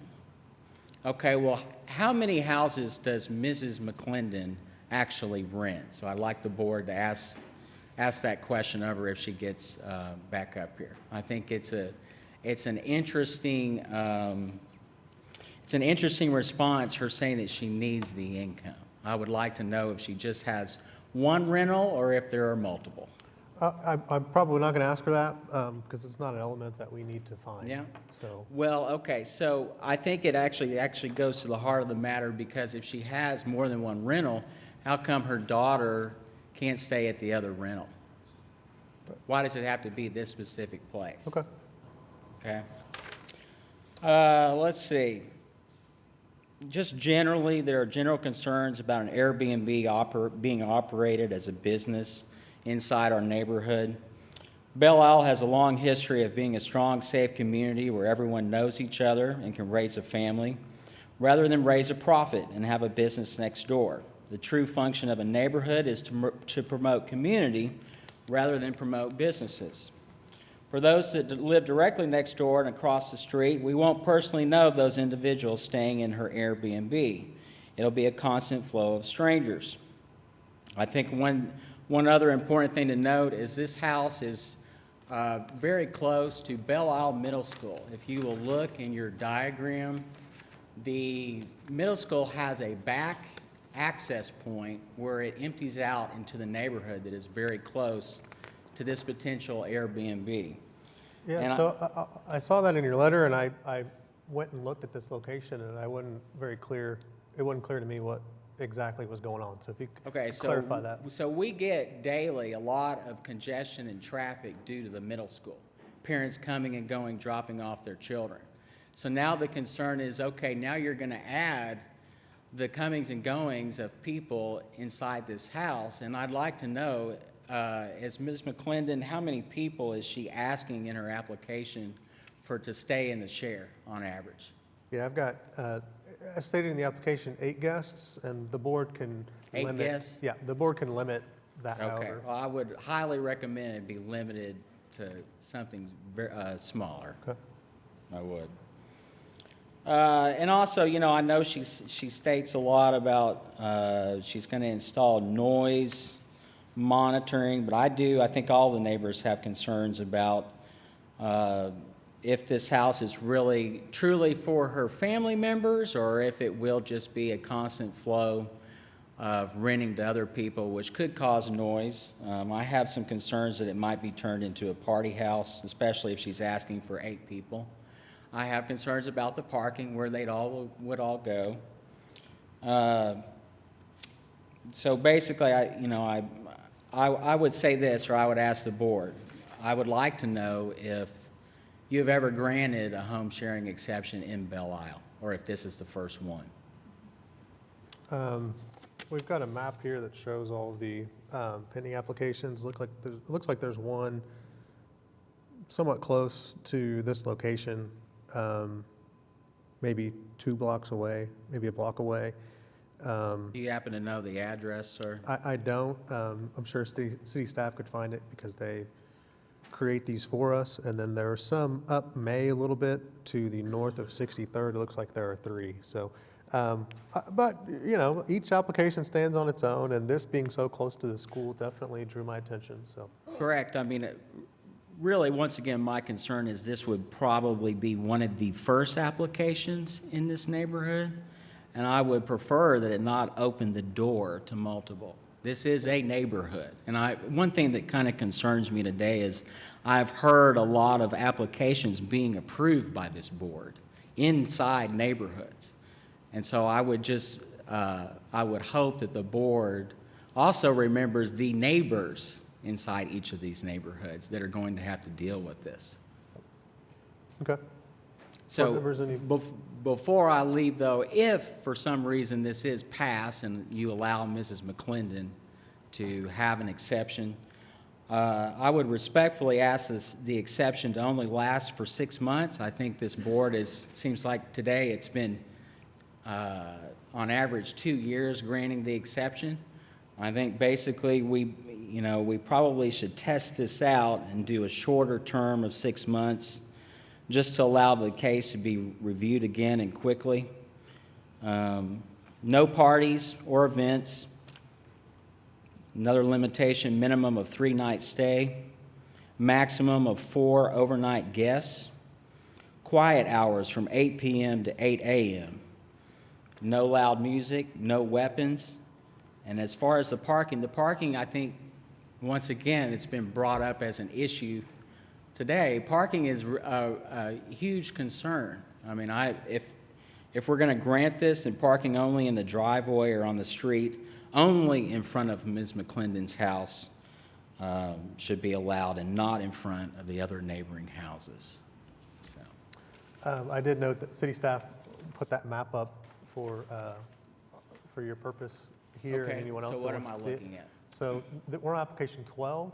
So there's a red dot there with a 12. That's this application. And then there's the black dots are ones that have already been approved. What I can't tell by this, that's not specifically answering your question, is whether that was done by a special exception application or whether that was grandfathered in. So if it's grandfathered in before the special exception ordinance for this, or the home sharing ordinance, then they don't actually need to come before this board, and they're grandfathered in. But if it's after that, then they do need to come here. So in other words, you don't see very many. No, that's correct, yeah. Yeah. So please take that into consideration today. Okay. Thank you. Thank you. You have a question or a comment? No. Okay. Oh, I thought I turned. Okay, Ms. Pierce? I'm sorry? She had to leave. Okay. I think we had a letter from her that is in the record, so. Ms. Thompson? Thompson? I'm going to let Steve speak. Okay. Mr. Kerr? Thank you, Your Honor. Sure. Your Honor, it's what I do for a living. Yeah, used to being in court, I understand. I'm present here today. First off, I live at 5905 North Dillon, which, if you look at the subject house, go directly across the street and 2 houses north. The one with the black, that's it, the one with the black roof. And right to the south of me, between my house and the house to the south, which is the Thompsons, that's the walkway we're talking about. And you need to go one more north. That's the walkway. That's from the school to the neighborhood. It goes from the school to Dillon Avenue. And there's a gate over there. There used to be another one that went from Dillon to Northwest 58th Circle, but that one's gone now. And there's some opening in the gate, or there's a fence over there, so I guess there's an opening or something. Yes, it is an easement between our 2 houses. It's paved, and that is used by the not only the neighbors, because you see there's a big walking track around that was put in several years ago by Aubrey Mcclendon, and many of the neighbors use that after school hours. And but the walkway is what you've heard the concerns about in several of the objections. Okay. Because people park on Dillon and wait for their kids to come out because Villa gets very congested, because I think the school has over 500 children. Okay. So it's a good sized school. Okay. It's a wonderful part of the neighborhood. We like having it there very much, but that is one of the concerns that the people in the neighborhood have had. The other concern is Belle Isle, while it's not a historical neighborhood, it's one of the iconic neighborhoods in Oklahoma City. It ranks up there with Mesta Park and Crown Heights, and those people know. If someone asks me, where do you live, and I say Belle Isle, no one says, oh, where's that? Everyone knows where it is. People work very hard in this neighborhood to keep that iconic nature going and to keep the neighborhood very vibrant. We have a lot of get-togethers. Of course, those have all been on hold for a little while. We've just recently started those up. But we are concerned that the neighborhood, the face of this neighborhood is not where people come to stay for 3 days and then leave. This is almost every home is owner occupied, over 90%. So, there's a lot of pride in ownership, and, everyone, I believe you got about a dozen objections. That's what the objections are based on, is everyone has a pride in their home here, and they're just concerned about what happens when it becomes a short-term rental. No one is trying to keep anyone from making money. That's not what we're trying to do here. It's been a long-term rental, and you've heard a comment about the Christmas decorations. When I moved in, the Christmas decorations were there, and they were there for quite some time. While that was a concern, the gentleman that lived there was wonderful. Very nice neighbor. And he was a long-term, it was long-term, so we all got to know him. After that, it was I believe it was nursing students. They were very, the long-term has not been a problem, with a few exceptions, and that has been the upkeep of the property. I'm the one that moved the trash cans this past week. They were 5 days after.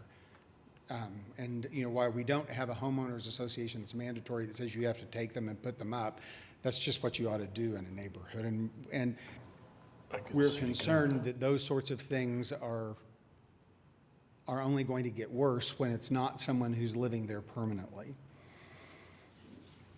Being the lawyer that I am, I would like to request that if you are going to grant this, that we do have restrictions, and some of those Mr. Reeser brought up.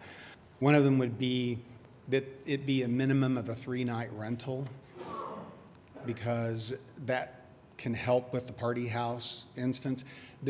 From what I understand, there is a house that is rented occasionally on the corner of Colony Lane, which is a private road, and 63rd Street is right next to the golf course in Oklahoma City, not in Nichols Hills, and that the people in Colony Lane have had a very difficult time with that house being a party house. I don't know that it's been anything on Airbnb, but Julie Hall, who wrote one of the objections, mentioned that to me. Another thing that we request is that the advertisement would say that there are quiet hours from 8 p.m. to 8 a.m. I appreciate that there may be a decibel level monitor there, that those kinds of things are helpful, but we would request that that be in the advertisements, and that there also be a maximum number of guests. It's a 3-bedroom home. It's not a large home. It has an addition to it, but that there be a limit to the number of people who can stay overnight. And also that the property, that it lists that it is near a middle school, that is an open and active school. And that parking be only in the driveway, because we do have the problem with congestion in that area when school is out. In closing, I would just state that I think that you can tell from the number of objections that the neighborhood's very concerned about this, and we're really concerned about opening the door into it. When I saw the home sharing map you had before, from where the line was to the north where Nichols Hills ends, it appears that that is over west of Villa, so that would not be in Weileman's Belle Isle, which is what we're talking about. That's a separate neighborhood of its own, and that they would need to address that on their own. But we are concerned. We love our neighborhood. You know, it's an awesome place to live, and we'd like to keep it that way. And I appreciate your time and your consideration. Thank you. Thank you. And Mr. Kerr, I'll just make some comments, and you can comment if you like or not. They're not really questions, but just for you and the benefit of all the protests. A couple of things that we consider in these applications. One is the city council had an opportunity to prevent home sharing as a blanket prohibition, and they elected not to do so. And so a lot of the protests we get are essentially objections to home sharing itself and not necessarily unique to this property. And I know you guys have tried pretty hard to not do that. But you know, we try to factor that in as well, as there's not a blanket prohibition. The city obviously wanted this. I've done some research on this, and I think they expected to get around 500 permits total, and we're well under that amount. And so, I mean, so that's a factor for us as well. The other thing is, one of the elements that we need to meet does consider the impact on the neighbors. But that impact, one of the things that we have to weigh is whether there's something that unique to this proposed use as home sharing that would be in addition to an otherwise permitted use, like a long-term rental.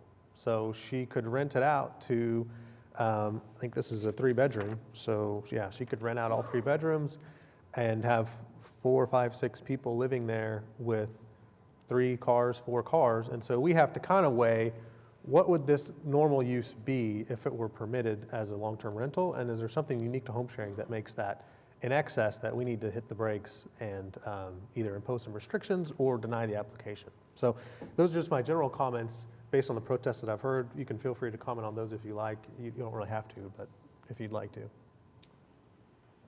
I don't think I have any comments. I appreciate what Okay. you've Yeah, told just and some explained. And we context. do understand that the city did not pass a blanket, prohibition on them, and we're asking that the board please take into consideration the iconic nature of this neighborhood. You know, right down the street at the very top there, you see the funky-looking house. That's a Goth architecture home. I mean, it's on the historical register. It's, a very famous home. We have people come through the neighborhood just to see that house.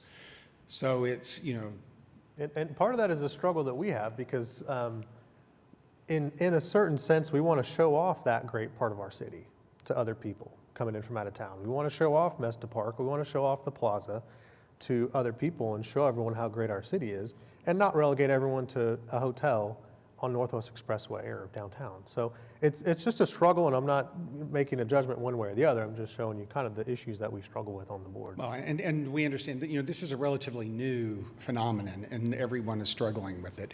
And while we appreciate what the board has to do, we hope the board appreciates what our stance and with us trying to protect our neighborhood. Absolutely. A place that we all love very Yeah. much. I mean, would everyone that lives in the neighborhood raise their hand, please? I mean, it's almost everyone that's left in the room. I understand, and it's a gorgeous neighborhood, and I love going there. One of the things I personally am concerned with is we can't set a precedent here that if you just get enough people to protest, that can overcome any application. And so that, I certainly take the concerns of the neighbors, but that's kind of weighed against our other concern that we have to factor in is you can't just win by getting more people than the applicant, because I know what'll happen then. They'll just go get a bunch of people that support home sharing, And so anyway, I've factored all these things in, and I don't know what the board's temperature is on this. As you may have heard earlier, we're scrutinizing these much more than we have in the past. But we also have to weigh, legally, if we start denying applications, we can't do so arbitrarily. And so we have to have reasons. I mean, you saw us approve several applications before, and if someone wanted to challenge denial, we'd need some good bases to give the city attorney to defend in a lawsuit. And so that's another thing that we factor in. I mean, there's all kinds of things that go into our analysis. The city council gave this to us, I think, so that we would wrestle with these issues, and they didn't have to, but here we are. So, board members, any questions or comments? Mr. Kerr? I'll just make a few comments for purposes of just kind of where I'm thinking.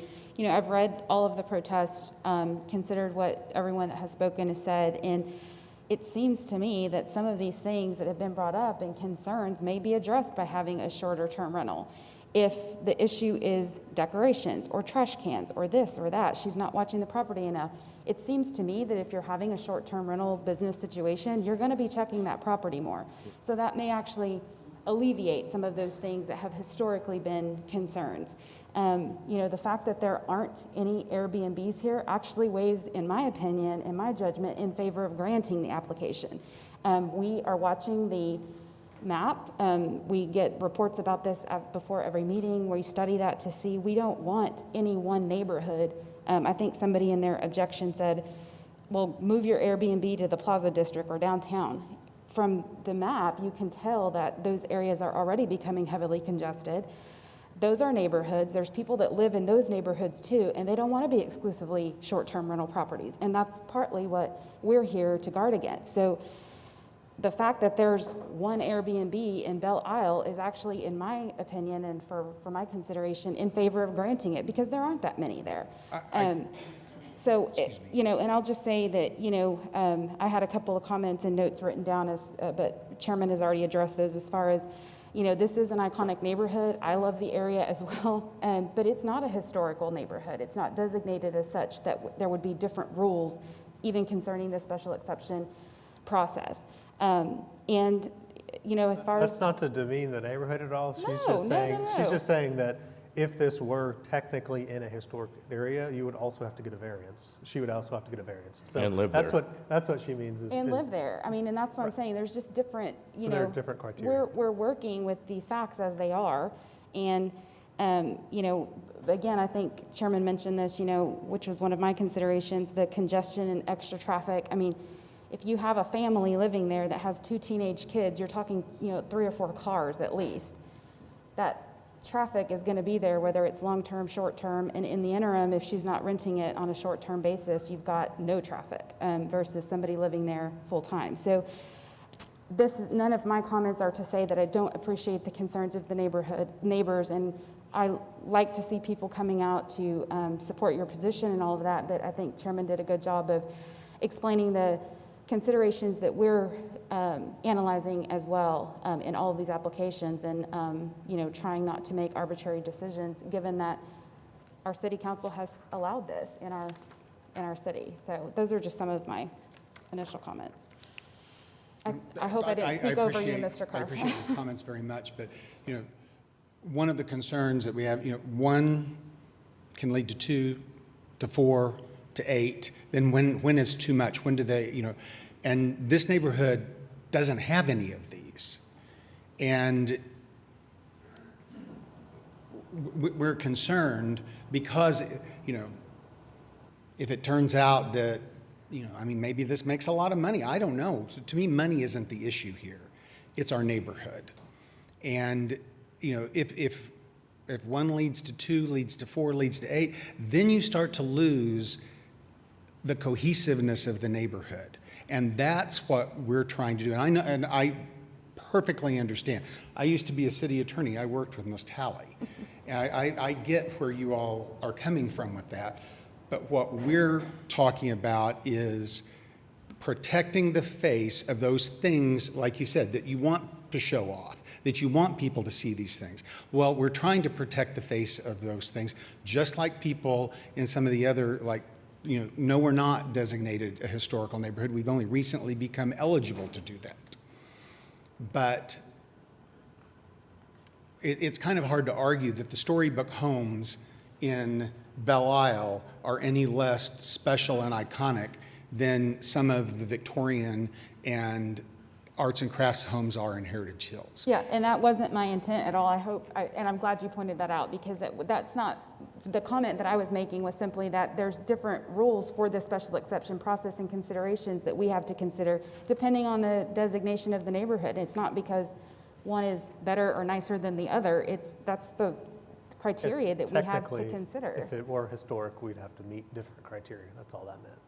Frankly, I like your neighborhood more than some of the historic districts. So. Me too. Yeah. I'd rather live in a non-historic. All day long. I Okay. appreciate that. Thank you. As far as the trash cans thing, I believe that's a city ordinance. I mean, you got till 7, I think, the next day to get them up. And That's true. If there are any violations that the neighbors see. right, and that can be reported, and that's what this is, a special exception. It can be revoked. If there is issues, noise issues, please report them. Anything like that, and we'll be back here reviewing this again. But I don't think that's going to be the case. I think when you have an Airbnb, you're made to take care of the house even more than a long-term rental, and I think it'll benefit the property. But like I said, that's just a theory. Sorry, I can't hear. Sorry, it's going to be a short term. It's either real loud or not loud enough. And it's echoing. No, I just my opinion as far as the landscaping and taking care of the yard and the house will be more of a priority for the homeowner than it has been in the past. Just for the fact that people don't want to rent houses from Airbnb that look like crap and have trash everywhere, weeds, stuff like that. So I think it's a benefit in that respect. And also, like I said, special exceptions can be revoked. So if there is issues, that's what it's here for, and we can know about the issues, and then we can go from there. And again, this will definitely be a short-term type of deal if we approve it. You raise a good point about the action line, and Ms. Douglas Talley, do you happen to know, is it 2 or 3 calls or citations that the property owner gets that they have to come back before us? Okay, it's either 2 or 3 if they're in violation of a special exception or a variance for that matter. You can call the action line if you think they're in violation, and if they get a certain number of those, it comes back before us and we can revoke the special exception. Or just any city ordinance. It doesn't even have to be related to the special exception, any city ordinance, and they can be cited. Ms. Mcclendon, did you get the, oh. Sorry, I'm not on the list, but if I promise not to repeat anything? Sure. Sure. I appreciate your caveat. I promise. My name is Brittany Hunt Jassy. I've actually been before this board before. I live at 5805 North Dillon Avenue, sort of across the. I own own and operate one Airbnb with a second special exception and one coming. And I don't want to add anything to what has been said. I have some concerns about an Airbnb in my neighborhood. Honestly, my landscaping is probably the worst on the street, so I'm not going to come down too hard on that. I do want to ask, though, just that if the exception is granted, what I want in our neighborhood, if we have an Airbnb, is a 5-star Airbnb, like mine. I have 55-star reviews. I pay very close attention to the people whom I rent to, and a couple of the things which are on my personal exception and license for operating an Airbnb in the plaza haven't come up yet. So I just wanted to offer them as potential limitations on the license. So those are specifically that I do not rent to anyone who is under 25. The primary renter must be at least 25. The second is that I collect a state-issued ID from every renter after because Airbnb, for reasons that are very good, does not allow you to see much information about the person who is renting from you, and so you are unable to independently verify who the renter is in advance of accepting their request for booking. I support this as a measure to eliminate discrimination, but on my license and what I do is require that all of my short-term renters provide me via the messenger system a copy of a state-issued ID so that if there are issues that would cause, like the ones we're concerned about, which I hope don't happen in our neighborhood, I would be able to contact the police or file a a civil claim. The other item that I had is just the requirement that there be prior positive reviews. I know from experience that that is a major issue with Airbnb. And so I think it is reasonable to request that, particularly someone who operates an Airbnb, that they do not live next door or on the same street, be requested to make sure that they are only accepting from prior positive reviews. And the only other thing I would add is just that there is a limitation, obviously, as you all know, of a maximum of 30 days on the short-term rental license. And so what I would not want to see is that in the private rental of this space to friends or whomever, that we sort of bridge that gap, that it's 3 months and we have no one to report to. So I think it would be reasonable to ask that bookings go through a one of these platforms, or else have some kind of document, maybe just some kind of notation on the limitation.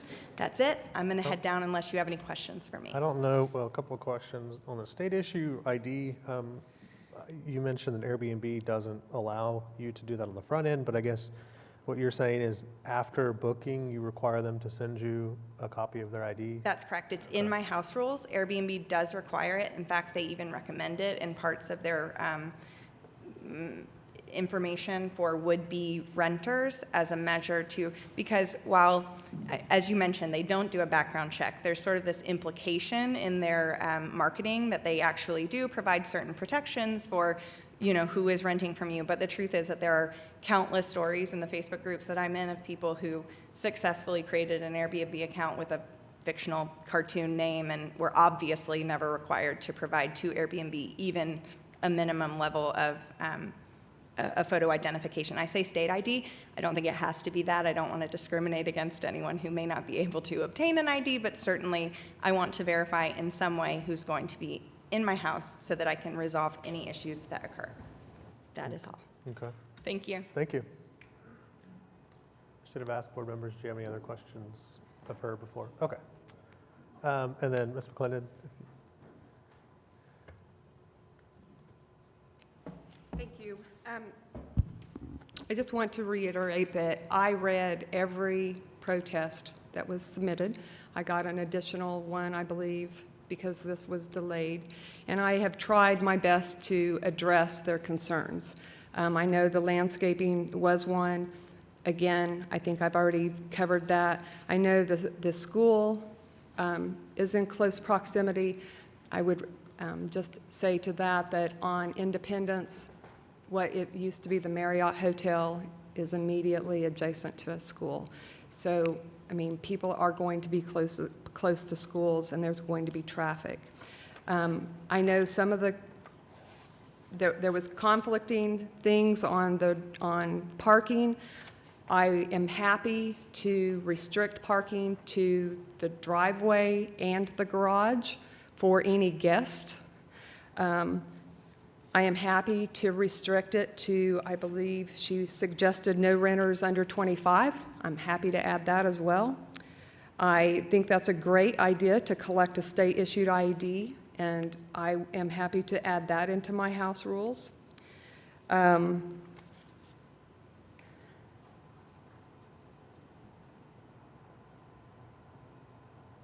I think that the one thing she said is to provide prior positive reviews. I cannot do that because the other Airbnb that we have is in Florida, and it is through a rental company, so it's all in their name, not in mine. So I can't. I think she meant the renters have a prior, they have some prior positive rental history. Oh, that the people coming in. Right. Oh, yes. So my goal, and you mentioned this earlier, was, to look at them and make sure that they have 4 or 5 stars. I concur completely, and that is my plan. Again, I plan to handle this myself individually, which is why I'm here today. My friend Richard Whited actually lives closer to the house than I do now, and is willing to help me basically 24/7 to make sure we don't have any concerns. I would would add that my only concern is, and I certainly do encourage anybody to call if there is an actual violation, but I hope that they don't call for alleged violations. They contact you first or something. Pardon me? Or they contact you first, or maybe you give them a contact information for someone. I would be happy to give them my contact information. Yeah. Again, one of the neighbors has had my contact information the entire time. And again, none of these concerns have ever been brought to me before I applied for this. So Yeah, a little bit different world than a normal renter Right. situation. So it was mentioned possibly a 3-night minimum. Yes, and I'm good with that too. I'm sorry, I thought I have that written down, 3-night minimum rental with a minimum age of 25. Yeah, but then quiet hours, advertised as having quiet hours from 8 p.m. to 8 a.m. I would disagree with 8 p.m. to 8 a.m. I think a lot of people that are staying here are going to be working at the hospital, and getting up and leaving before 8 a.m., I mean, I don't know what quiet hours means. I mean, most people don't go to bed at 8 p.m. I would certainly say 10 p.m. to 6 a.m. would be more reasonable. I see those, and we've had those conditions before. I see those as more of a deterrent, so that someone's not even going to rent your property if they see that it has quiet hours from 8 to 8, even though no one really knows what that means, unless you define what that means. I see it as more of a deterrent. Okay. So if that's on the listing and they want to have a party house, they're going to move on to the next house. Right. And not rent yours. Again, my concern is that I'm going to have somebody call and report me at 8:05 because somebody's making too much noise at the house, and maybe they pulled into the driveway and slammed their car door. Yeah, and I read quiet hours as sort of being in relation to your noise monitor. So I don't know what decibel you plan on setting that at. I don't even know what the city requirement is. I would expect it to be, frankly, lower than the city requirement. Yes, it will be. Yeah, but advertising it in conjunction with that, so that from 8 to 8, this noise monitoring system is going to be in place, and if it's above a certain level of noise, then you're going to contact the renter or something like that. Okay, absolutely. Is how it'd be advertised. Did you have any other questions or comments before I turn it over to the board? No, I appreciate everybody's consideration today. Thank you. Okay. Board members, questions or comments of the applicant? Okay, thank you. Thank you. Okay, so comments on where we are generally? I think we know one board member, Ms. Yavara. I mean, for me, I think I've gotten my comments on the record already about what City Council has tasked us to do. I think that probably needs to be revisited at some point, particularly to address the concern that Mr. Kerr had, that I've had as well, which is, it seems like we're sort of in a catch-22 where there might be a slippery slope of if you allow one in the neighborhood, then you allow two, and then maybe you get two on the same street, and then you have three or four.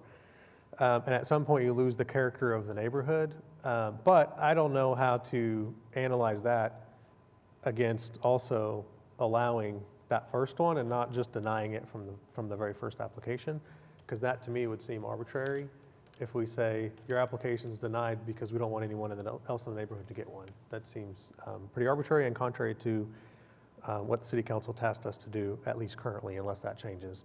And then the other problem we have with that is if we approve her application, the neighbor down the street submits an application, and it's difficult for us to not arbitrarily deny that application just because there are too many on this street or something. This is very difficult for us, and I still don't know how to address that, although I'm working with some city council members to hopefully try to figure something out. So all that to say, I don't know that everything before me today means that this application is a denial. I think in these close cases, we give the applicant at least the opportunity to demonstrate to us that they can successfully do this without the parade of horribles that a lot of the neighbors are worried about. And in our experience, in these circumstances, when people think that they're going to have these negative consequences, if there's a responsible homeowner that's doing the home sharing, that stuff generally doesn't actually happen. And the homeowners they know that all their neighbors are watching them, and there's even heightened monitoring of the property. So that's been our experience. We've had several of these now that have been highly contentious. Several of them have come back to us with no issues on renewals because they've demonstrated to the neighborhood that they can successfully do this, and the neighbors didn't see streaking college kids shooting guns down the street like they maybe thought that they might have seen. So all of that to say, I agree with the conditions that the neighbors have suggested as kind of an alternative. The ones I have written down that I thought were reasonable, and I didn't hear any opposition from the applicant, so it doesn't seem like these would be an issue. We're a 3-night minimum, quiet hours from 8 to 8, I'm adding this one, but advertised as a 6-person maximum. And I'm just throwing out there for the board's consideration. That's what made sense to me, is advertised as 6 people maximum. Off-street parking only. Primary renter cannot be under 25, and the homeowner or the applicant must receive a state-issued ID upon booking or after booking. And she's already said, again, I don't know how we add this as a condition, but all of the renters will have prior positive reviews. And she's already said that she's willing to do that. I don't know if the board wants to add that as a condition or not, but that's something that was also mentioned. The other thing is to think about would be the length of time. I could get on board with, I understand if the board wants to deny the application, frankly, but particularly given how close it is to the school, that is a concern for me. But I think a 6-month to maybe a year period of time makes sense. A year is probably the longest I can go. 6 months has obvious problems because the permit period is a year, and so she's back before us twice before her permit is even due. But that's maybe what's required in this more difficult area to have home sharing, is you have to come in front of us more often. I don't know. Or it starts with 6 months, and then if it's proved successful, we can extend that next time to a longer period of time. So those are kind of my comments. Any other comments from board members? The only thing I'd add, Chairman, is I know you mentioned having a noise monitor. I don't see it listed here, but I think that's the assumption of the neighbors, is that would be part of the property rental. So I would say that we should add that requirement to have that noise decibel monitor, whatever it was that you called it, on the property as well. And I'd also like it advertised as having a noise monitor, again, as a deterrent. Yeah, that's what I meant, to add that to the conditions here, or not conditions, but notice. Okay, sure. No problem. So the noise monitor, and what was the last one? It was related to the noise monitor. I thought advertising the property as having a noise monitor would be good. I was planning to. Okay, to use as a deterrent for someone who doesn't want to have their noise monitored, as maybe another guard against something that the neighbors are concerned with. Can I just run down them and make sure that I got everything covered on my list? Sure. Okay, so that we do have a noise device monitoring, and I will advertise that it has that in it. A maximum of 6 people, quiet hours 8 to 8, only off-street parking for renters, minimum age of 25 for the main renter. Sorry, state-issued ID will be provided to me, that the renters will have positive prior reviews, and then I was just waiting on the length of time. A 3-night minimum, 3-night minimum, thank you. and then the length of time, I think the board's still deliberating on that. I'm good with a year. Okay, And that, okay. if that's your motion. It sounds like the board's thinking 1 year. Did we get all the conditions written down so everybody knows what we said? Okay, JJ got it. Thank God. Yeah, and I'll repeat them as I recite the motion. but, Okay. Yeah. And In then, that case, well, I think we had one more comment. go ahead. I have a question. You said earlier that these grants can be revoked, correct? Correct. After a certain number of infractions. Yeah. It seems like earlier today you were approving requests for 2 years. I've seen other requests in the past approved for 3 years.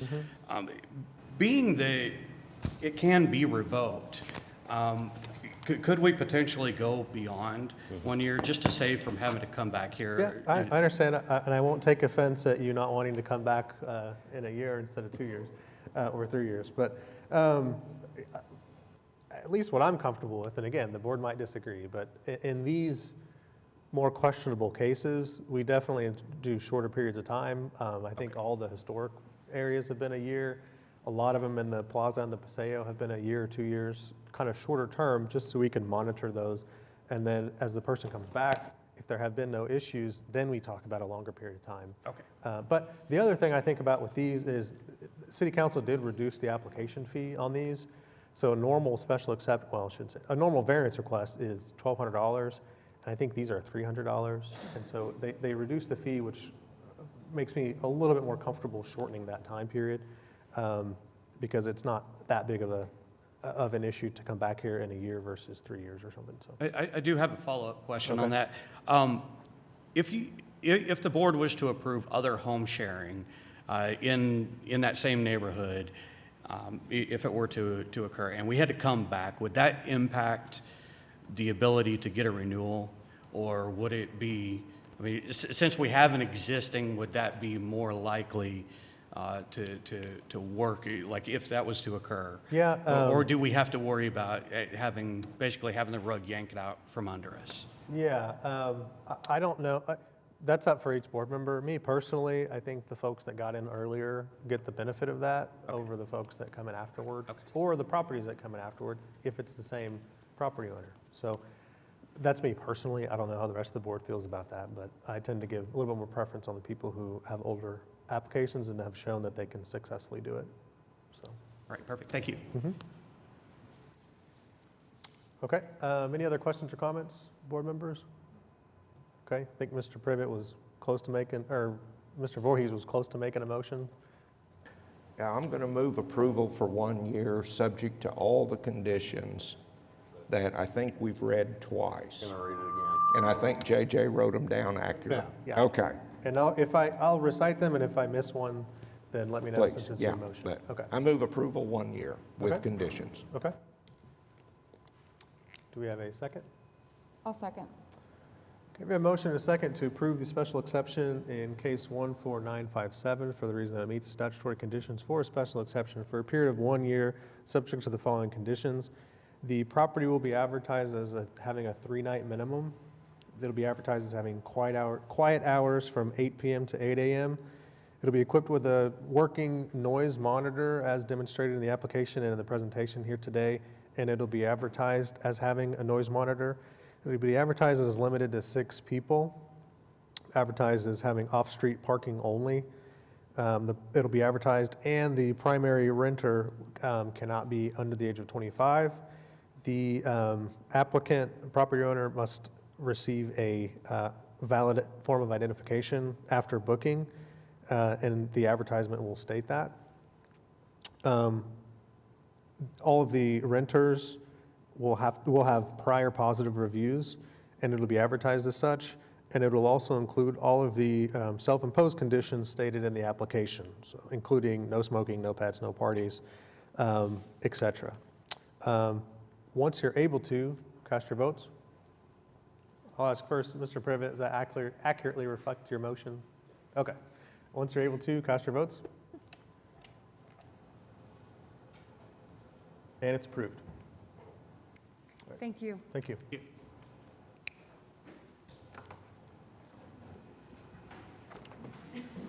Okay. Next item was deferred, so that takes us to additional items, and there's nothing on the agenda. Communications and board reports, I see nothing. Citizens to be heard, I'll wait just a moment. Don't see any.